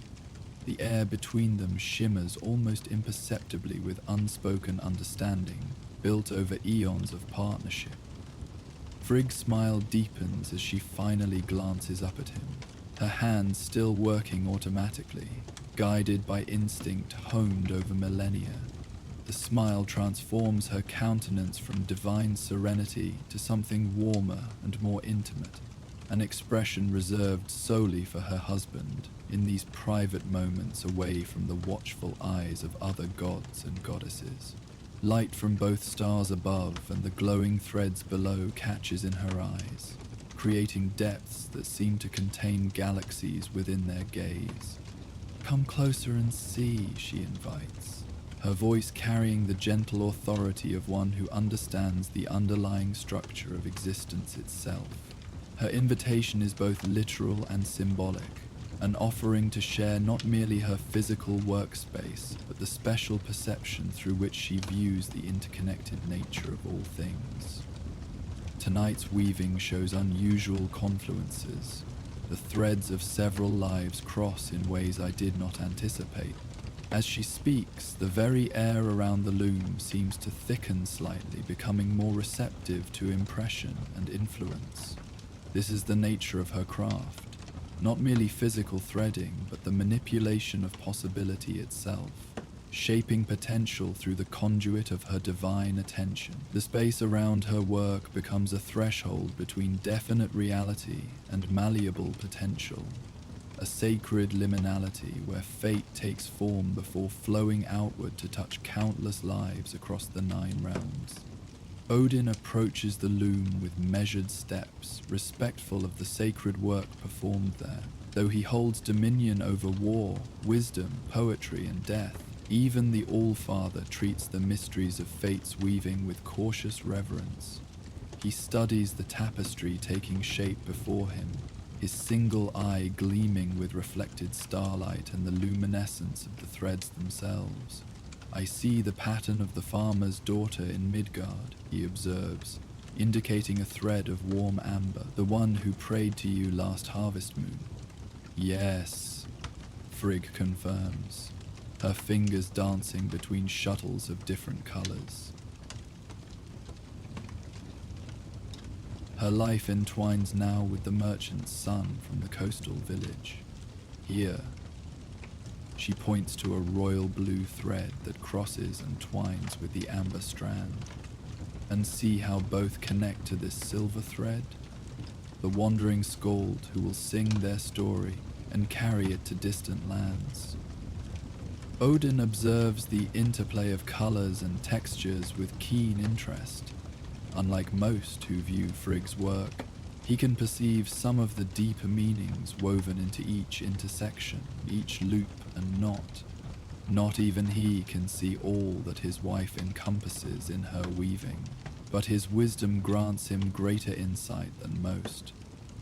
Their meeting brings joy, he notes, seeing how the threads brighten where they touch. And challenge, Frigg adds, selecting a thread of deep indigo. The father disapproves.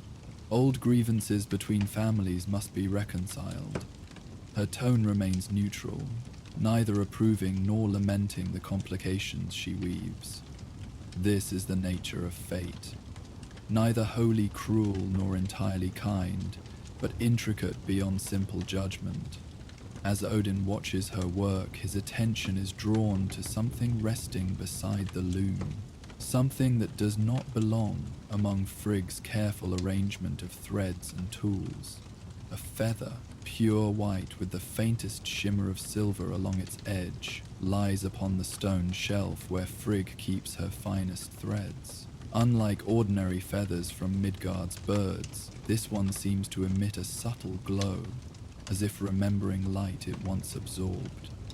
"You have a visitor's token," Odin observes, gesturing toward the feather with a slight inclination of his head. Frigg's eyes follow his gesture, her expression softening further at the sight of the feather. "Indeed, I discovered it as twilight deepened. A gift unintentional, I believe." Her hands slow momentarily in their work, though they do not stop entirely. "One of your Valkyries passed this tower on her return from Midgard. The feather fell from her wing as she flew. A sign I have been contemplating while I weave." Odin steps closer to examine the feather, careful not to touch it.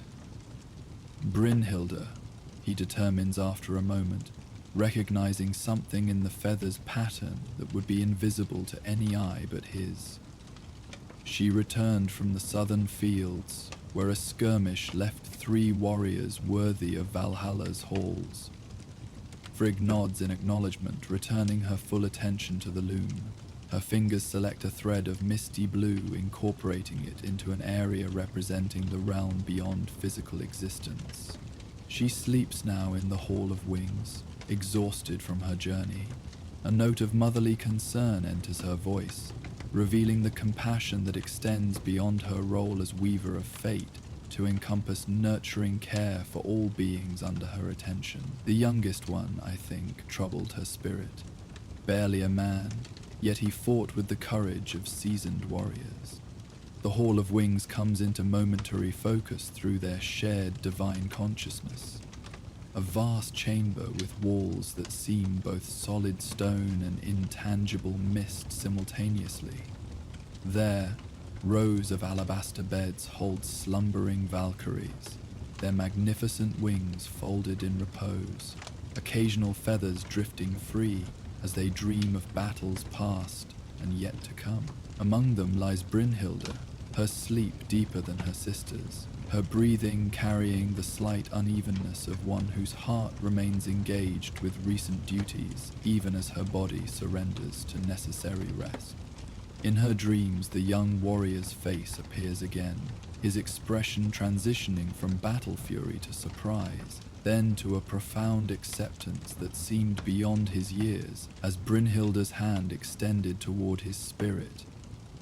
His passage to Valhalla had been smooth, his soul untethered by regret or resistance, yet something in that moment of transition had touched the Valkyrie's eternal heart. Perhaps it was the glimpse of what might have been, the potential future severed by his early fall, the lives he might have influenced had his thread continued its course in Midgard, rather than transferring to the golden halls of Valhalla.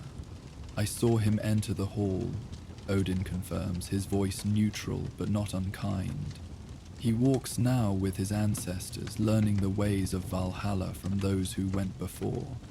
A comfortable silence falls between them, filled only with the gentle click of the loom and the almost imperceptible song of stars overhead. Frigg's fingers move with renewed purpose, incorporating threads of deep crimson and burnished gold into the section she currently weaves. Odin watches, respectful of her concentration, his weathered hand resting lightly on the back of her chair. After several minutes, Frigg speaks again, her voice thoughtful. "The feather corresponds to a thread I cannot seem to place properly within the pattern." She indicates a strand of unusual composition, neither purely silver nor gold, but shifting between colors as it catches different angles of light. This life hangs in unusual balance, neither firmly anchored in its course, nor entirely free to drift. Odin studies the thread with heightened interest. Anomalies in Frigg's weaving are rare. Most lives, while complex, follow patterns recognizable to one who has observed the tapestry of existence for as long as they have. A mortal whose fate resists definition, he muses. Curious, More than curious, Frigg corrects gently. Potentially significant. Such threads often indicate pivotal moments in broader patterns. Her eyes lift to the stars above, reading celestial alignments invisible to lesser beings. The Norns themselves seem uncertain about this one's path. At the mention of the Norns, those ancient beings who tend the roots of Yggdrasil and govern even the gods' destinies, Odin's expression grows more serious. "Show me," he requests, moving to stand where he can better see both the tapestry and Frigg's face as she works. With deliberate movements, Frigg draws forth the curious thread, holding it separate momentarily before attempting once more to integrate it into the developing pattern. Where normal threads would settle naturally into their ordained positions, this one seems to resist, slipping from its intended path to create unexpected kinks and loops in the design. "You see?" she says, a rare note of frustration coloring her voice. "It refuses its place." Odin extends his hand, hovering it over the loom without touching. His single eye half closes in concentration as he senses the energies flowing through the threads. There is no malevolence here, he determines after a moment. No interference from forces that would disrupt your work. This uncertainty comes from within the life itself. "Yes," Frigg agrees, her expression thoughtful. "A soul at a crossroads, perhaps, or one whose nature defies easy categorization."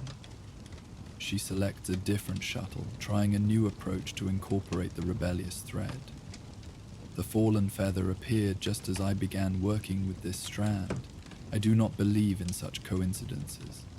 "Nor I," Odin responds, his gaze moving between the glowing feather and the troublesome thread. With careful movements, he reaches for the feather, lifting it with reverent fingers. Unlike ordinary feathers, it retains perfect rigidity, as if carved from some divine substance, rather than grown from living tissue. Perhaps there is connection to be found here. Frigg pauses in her weaving, watching as Odin examines the feather more closely. The All-Father turns it slowly in the starlight, observing how the silvery patterns along its edge catch and refract the celestial illumination. His eye narrows in concentration, reading meanings within the feather's structure that would remain invisible to any other being in the Nine Realms. "Brynhilde carried more than warriors' souls on her return journey," he says finally, his voice softened with revelation. "She witnessed this life," he gestures toward the troublesome thread, "in a moment of decision. The resonance of that encounter clings to her still, manifested in this fallen feather." Frigg considers this with growing interest. "The Valkyries normally concern themselves only with the battlefield dead. For one to take notice of a living mortal," she leaves the implication hanging in the star-dappled air between them. "Indeed." Odin places the feather carefully back beside the loom. "Let us see what can be discerned." Together they focus their combined awareness, Frigg's intimate knowledge of life's patterns, Odin's far-seeing wisdom, upon the strange thread and its possible connection to the Valkyrie's feather.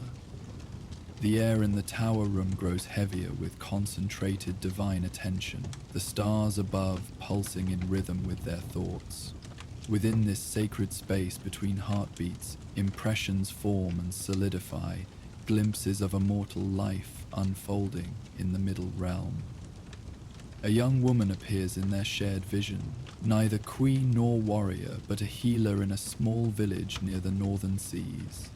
Her hands move with gentle confidence as she binds wounds and brews remedies from plants gathered at dawn and dusk. Her eyes hold sadness beyond her years, yet kindle with fierce determination when needed. Around her neck hangs a small pendant of amber, within which tiny fragments of herbs are eternally preserved. Astrid, Frigg murmurs, the name rising to her consciousness from the thread itself. Called to healing from childhood, yet walking a knife's edge between faith and doubt. Odin nods, seeing deeper layers of the vision. She stands at the threshold of a village hall, hesitating. Inside, a man lies dying from wounds no ordinary healer can mend, a chieftain beloved by his people. His brow furrows slightly. She carries knowledge passed in secret from her grandmother, old magic that predates even the worship of our names in that region. She fears, Frigg observes, her fingers hovering over the thread without touching it. Not the magic itself, but its consequences. The village elders distrust the old ways, seeing only the new god's paths as righteous. The vision shifts, showing the healer gathering rare plants under moonlight, whispering prayers to entities older than named gods, spirits of earth and water, ancient forces that resided in Midgard before humanity recognized divine presences. Her hands tremble slightly as she works, aware that discovery could mean exile, or worse. She has already lost much, Odin notes, seeing shadows of past grief surrounding the woman. Her husband to the same raid that wounded the chieftain, her position in the village secure only through her healing gifts. And yet, Frigg continues, seeing the pattern unfold. If she uses the old magic to save the chieftain, she risks exposing her connection to ways many now fear. If she refrains, he will certainly die before dawn, and with him much of the village's future security. They watch as Astrid kneels beside a small stream, washing herbs in water that reflects the same stars that shine above Frigg's tower.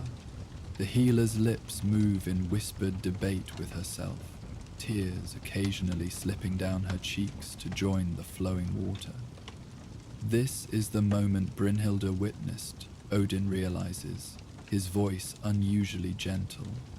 Not on her outward journey to collect fallen warriors, but on her return. The Valkyrie paused, drawn by the intensity of the woman's struggle.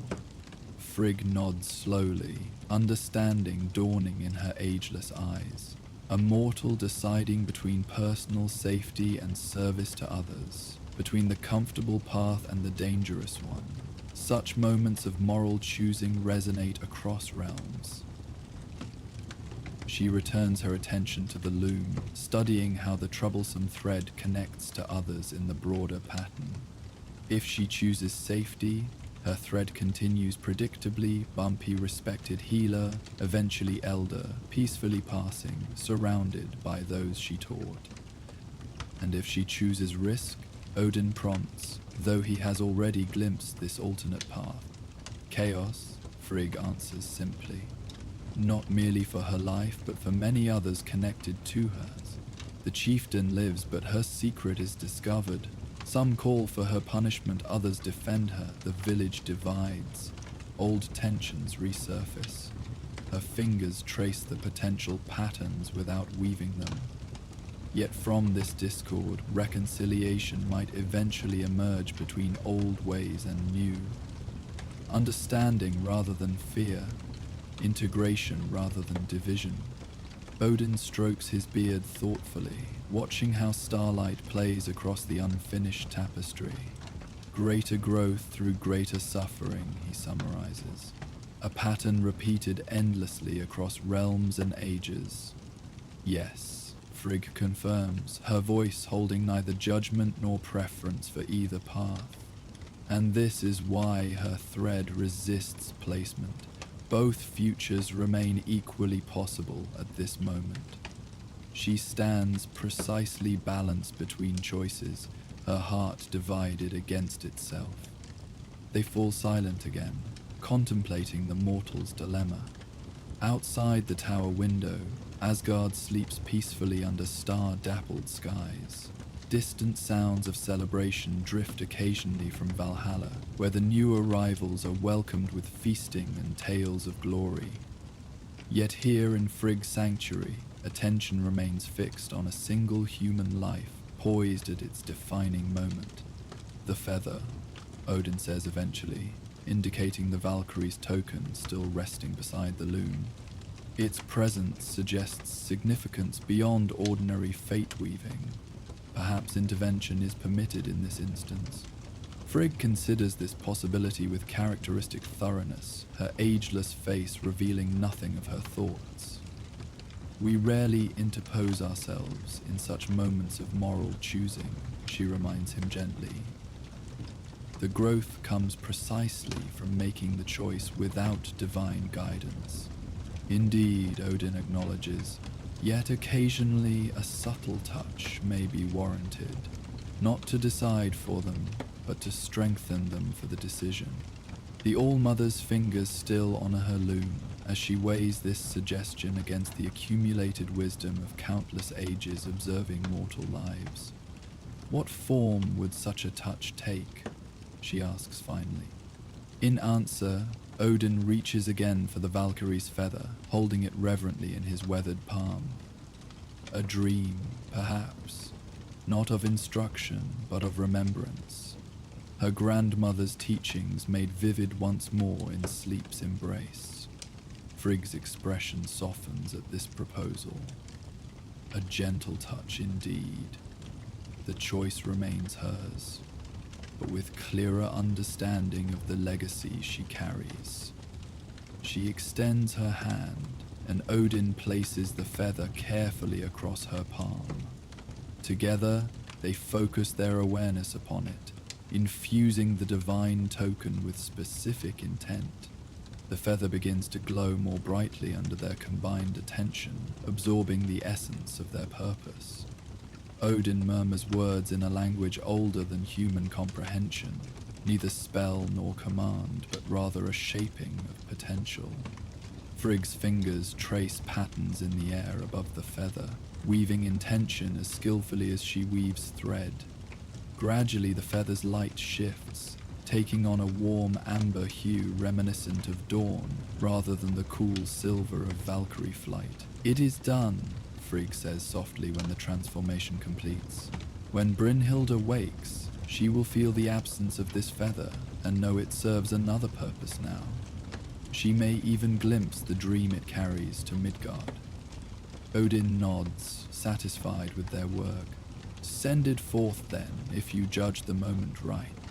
With a gentle exhalation, Frigg releases the feather from her palm.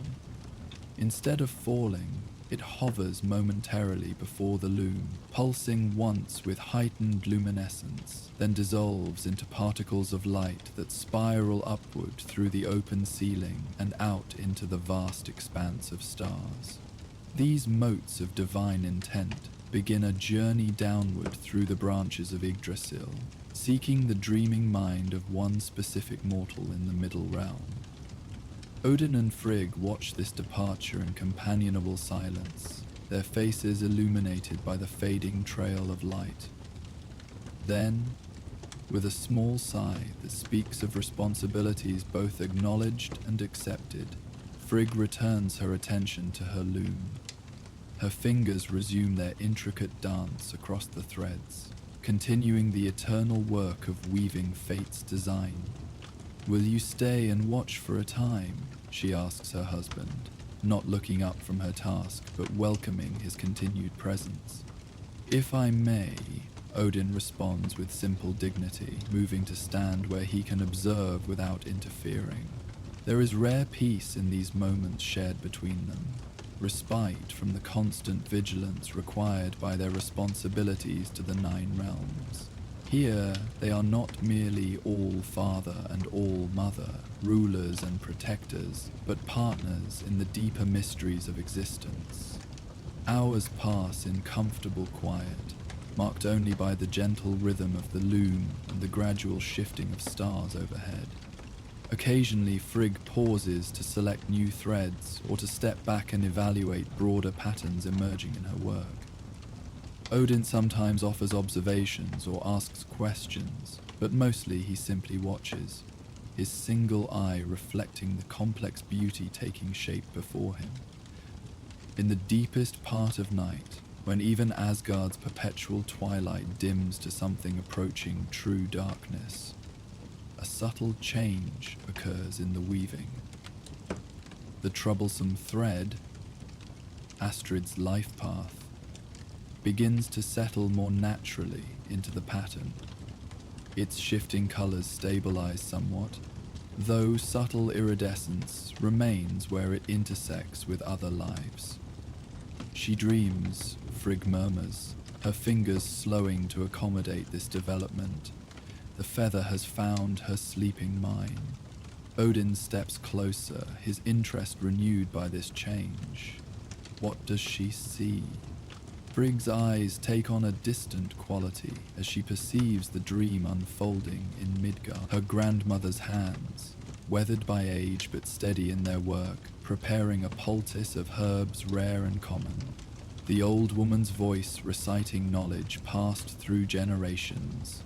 Some call this witchcraft, child, but it is simply the earth's wisdom speaking through its children.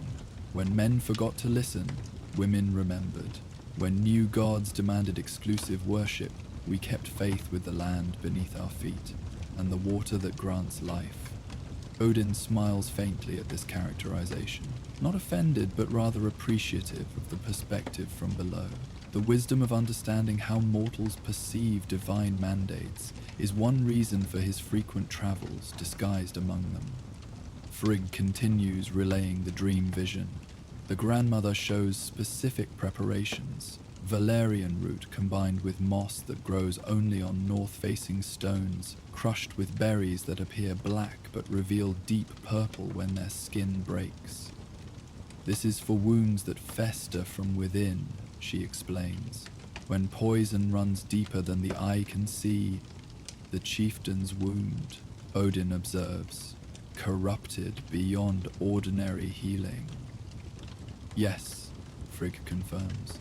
Now she sees her grandmother treating a similar injury long ago, a hunter gored by a boar whose tusks carried decay. The village headman, then the current chieftain's father, watching anxiously as his best hunter hovers between life and death. Her voice grows softer as the dream deepens, the old woman working without hiding her methods, accepted and respected for her knowledge.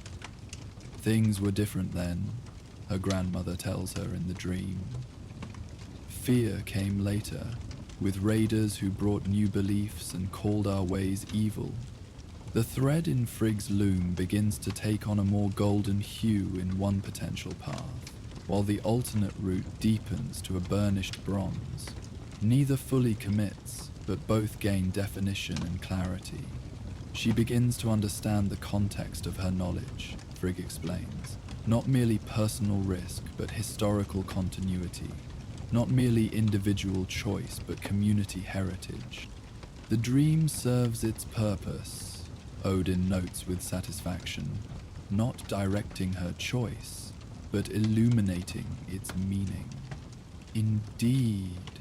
Frigg's fingers work with renewed certainty, accommodating the thread's evolving nature within her pattern. The decision approaches with dawn. She wakes now, the dream fading, but its essence remaining. From their vantage in Asgard, they watch as the healer Astrid rises from her sleeping pallet in the pre-dawn darkness. Her movements show new purpose as she gathers specific herbs and implements, securing them in a small leather pouch worn at her waist. The amber pendant gleams at her throat as she straightens her simple clothing and steps out into the hushed morning. Dew dampens the hem of her woolen dress as she makes her way through the sleeping village toward the chieftain's longhouse. Guards nod respectfully as she approaches, their faces grave with the knowledge of their leader's worsening condition. Inside, village elders maintain vigil around the sickbed, their expressions lifting with desperate hope as the healer enters. She is chosen, Frigg observes, her voice neutral yet somehow approving of the decision itself rather than its specific content. She has, Odin agrees, watching as the woman kneels beside the chieftain and begins unpacking her medicines with steady hands. Though the path remains uncertain, as all paths ultimately are, Frigg reminds him, her fingers incorporating the now cooperative thread into her tapestry with skillful precision. We see further than most, but never to the final end of any journey. The mortal healer works with quiet confidence, combining elements that cause the watching elders to exchange uneasy glances. She speaks softly as she prepares her treatments, explaining each step with simple clarity. "My grandmother taught me this," she tells them, offering neither apology nor concealment. "It comes from before the time of our current ways, but its purpose has always been healing. Some faces show disapproval or fear, others curiosity, and at least one elder nods with recognition of practices remembered from childhood. The healer continues her work regardless, focusing entirely on her patient rather than the reactions surrounding her. When she applies the final poultice to the chieftain's wound and administers a draught of similarly complex brewing, she sits back on her heels and waits, hands folded calmly in her lap. The chieftain's labored breathing gradually eases. His fever-flushed face cools visibly, and the angry red streaks extending from his wound begin to fade. By the time full sunlight streams through the smoke hole in the longhouse roof, he has fallen into natural healing sleep rather than fevered unconsciousness. The immediate danger passes, Odin observes, both for the chieftain and for her. Yes, Frigg agrees, though repercussions will follow as surely as winter follows autumn. Some will call her savior, others sorceress. Her hands continue their work, the formerly troublesome thread now flowing naturally through complex intersections with others. But she stands firmly in her choice, neither hiding from consequences nor flaunting her knowledge. Odin watches a while longer as the scene in Midgard continues to unfold. The relief of some elders, the lingering suspicion of others, the gradual spreading of news throughout the waking village. Complexity and contradiction abound in the reactions, yet through it all, the healer maintains her center, tending her patient with the same care she would show anyone who needed her skills. "You weave with greater ease now," he notes, returning his attention to Frigg's work. "The pattern clarifies as uncertainty resolves," she explains. "One future gains substance while others fade to mere possibility." Her skilled fingers guide threads of various hues through increasingly intricate arrangements. See how her choice affects these other lives. The chieftain's children here, the village's trading partnerships there, even this distant thread belonging to a traveler who will arrive next spring seeking specific knowledge. Odin studies these connections with appreciation for their complexity. The tapestry grows richer for the challenge she presented. As is often the case, Frigg acknowledges, with the wisdom of countless ages at such work, threads that resist simple placement frequently contribute most to the overall design. A rare smile of pure creative satisfaction touches her lips as she surveys her progress. "It is why I do not force compliance when such resistance appears. The pattern reveals itself in time, often more beautifully for the initial difficulty." The All-Father nods thoughtfully, recognizing in her words a philosophy that extends beyond weaving to governance of realms and nurturing of souls. "The wisdom of the All-Mother benefits worlds beyond counting," he says simply, without flattery or exaggeration. Frigg accepts this acknowledgement with characteristic grace, neither false modesty nor pride coloring her response. "As does the far-seeing vision of the All-Father," she returns, completing the exchange of respect that has sustained their partnership through ages beyond mortal comprehension. The night has deepened toward that liminal time when stars begin to fade but dawn has not yet touched the horizon. In Frigg's tower, the quality of silence changes subtly, growing somehow deeper and more encompassing. The loom's gentle rhythm continues, but with diminishing urgency as this session of fate-weaving approaches completion. "I must soon walk other paths," Odin says eventually, regretful but accepting of duties that call him elsewhere. The ravens bring word of stirrings along Yggdrasil's western branches. Frigg nods without looking up from her work, understanding as always the demands that pull them in separate directions despite shared purpose. "Go with my thoughts accompanying you," she responds, the traditional farewell between them carrying layers of meaning accumulated over countless partings and reunions. Before leaving, Odin approaches the loom once more, studying the section where Astrid's thread now weaves harmoniously with those surrounding it. "We touched lightly here," he observes, "yet perhaps significantly." "Perhaps," Frigg agrees, neither claiming certainty about outcomes nor dismissing the possibility of meaningful influence. The feather served its purpose whether required or merely supportive. Some knots loosen with the gentlest touch. Odin smiles at this wisdom, reaching out to brush his fingertips lightly against the back of Frigg's hand in a gesture of affection rare enough to be precious. "Until we meet again, Queen of Asgard," he says formally, though his eye holds warmth beyond protocol. "Until then, Wanderer," she returns, using the name by which mortals often know him, acknowledgement of his restless seeking across the realms. Her own eyes reflect starlight and something deeper as she briefly meets his gaze directly, with a slight inclination of his head that carries more respect than the deepest bow might from another. Odin turns and walks toward the tower doorway. His form seems to blur slightly at the edges as he approaches the threshold, his solid reality gradually yielding to something less defined. Between one breath and the next, he is simply gone, not with dramatic disappearance, but with the quiet certainty of a thought transitioning to its next natural progression. Frigg continues her weaving without pause, the departure of her consort changing nothing in her eternal work. Her fingers move with the same deliberate grace, her attention fully present with each thread as it finds its proper place in the ever-expanding tapestry. Outside her tower window, the first faint lightning along the horizon suggests the approach of day, though true dawn comes slowly to the realm eternal. In the newly arrived stillness, Frigg occasionally glances at the space where the Valky's feather had rested.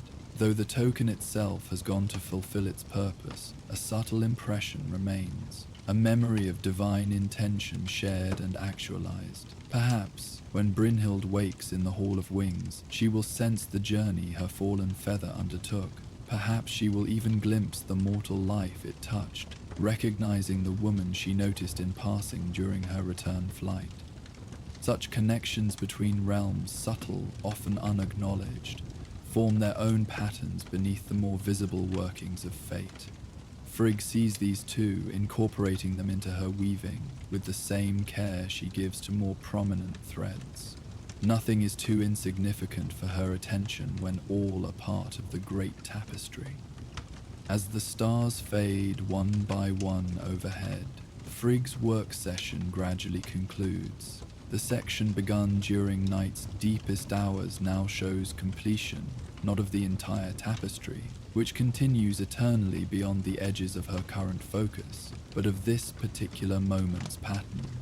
She secures the final threads with practiced movements, neither rushed nor delayed, each gesture precise and purposeful. Rising from her loom, Frigg stretches gracefully, though her divine form knows no true fatigue. She moves to the tower window, looking out over sleeping Asgard, with eyes that see both immediate beauty and far-reaching implications. Beyond the Golden City, the Rainbow Bridge stretches toward realms uncounted, its colors subdued in pre-dawn light, but still visible to her heightened perception. Somewhere along that bridge, Odin walks or rides, perhaps already disguised for his next exploration. Somewhere in Midgard, a healer named Astrid continues her chosen path with new certainty born of dream-remembered wisdom. Somewhere in the Hall of Wings, a Valkyrie sleeps, one feather lighter than when she returned from gathering fallen warriors. All connected by invisible threads woven this night into Frigg's ongoing tapestry. The All-Mother turns from the window with serene acceptance of these connections and countless others under her care. She covers her loom with a cloth, woven of material so fine it appears almost as mist. Protection for the work, until she returns to continue it. Each thread remains secure in its position, each pattern holds its form beneath this covering, patiently awaiting the next session of divine attention. Frigg moves through her private chambers, making small adjustments to her sanctuary before taking her own rest. A sprig of lavender placed in water, a journal marked with observations for future reference, a cushion returned to its proper place. Ordinary actions performed with extraordinary mindfulness, the same care given to these simple tasks as to the weaving of cosmic destinies. Finally, she settles into a chair positioned to catch the first direct rays of dawn when they eventually arrive.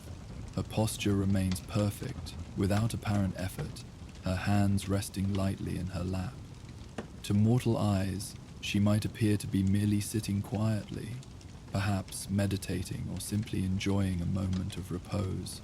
In truth, her awareness extends far beyond her physical presence, traveling subtle pathways through the 9 realms, checking connections established during her night's work, ensuring the continued flow of fate's design.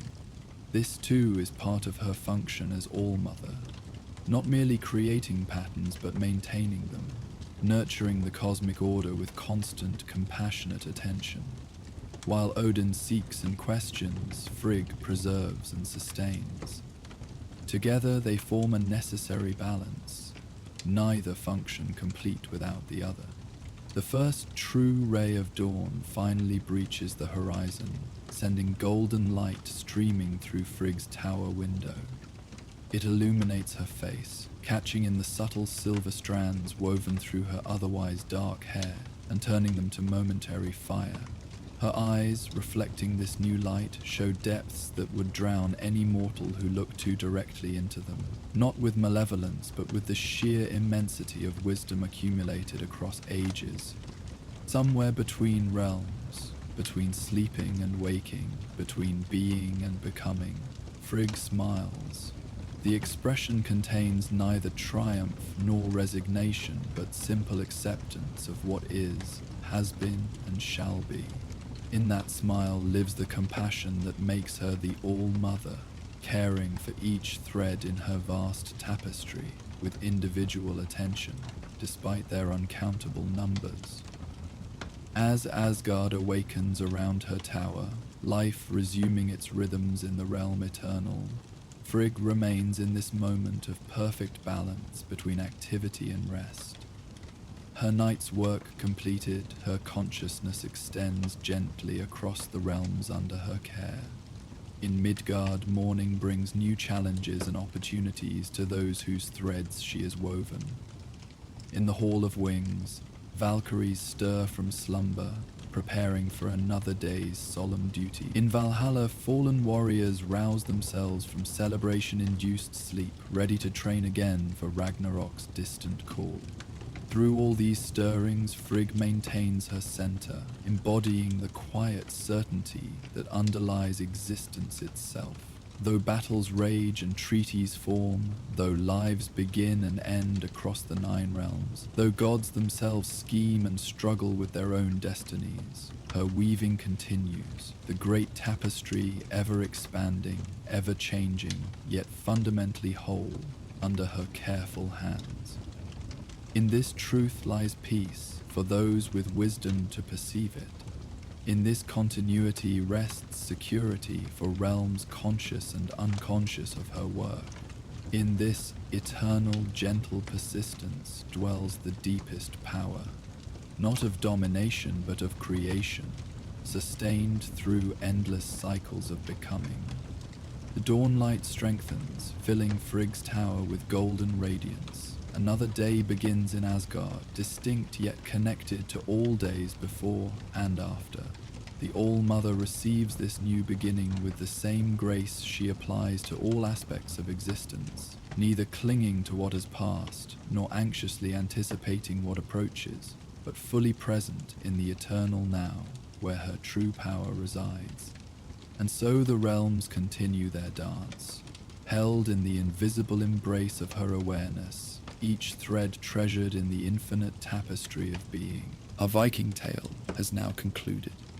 You will now hear the peaceful sounds of a crackling fire and gentle ambient noises that will continue throughout the night without any interruptions, helping you drift into a deep and restful sleep. May the stars of the northern sky watch over you, and may you find peaceful rest until the morning light. Sleep well, and good night.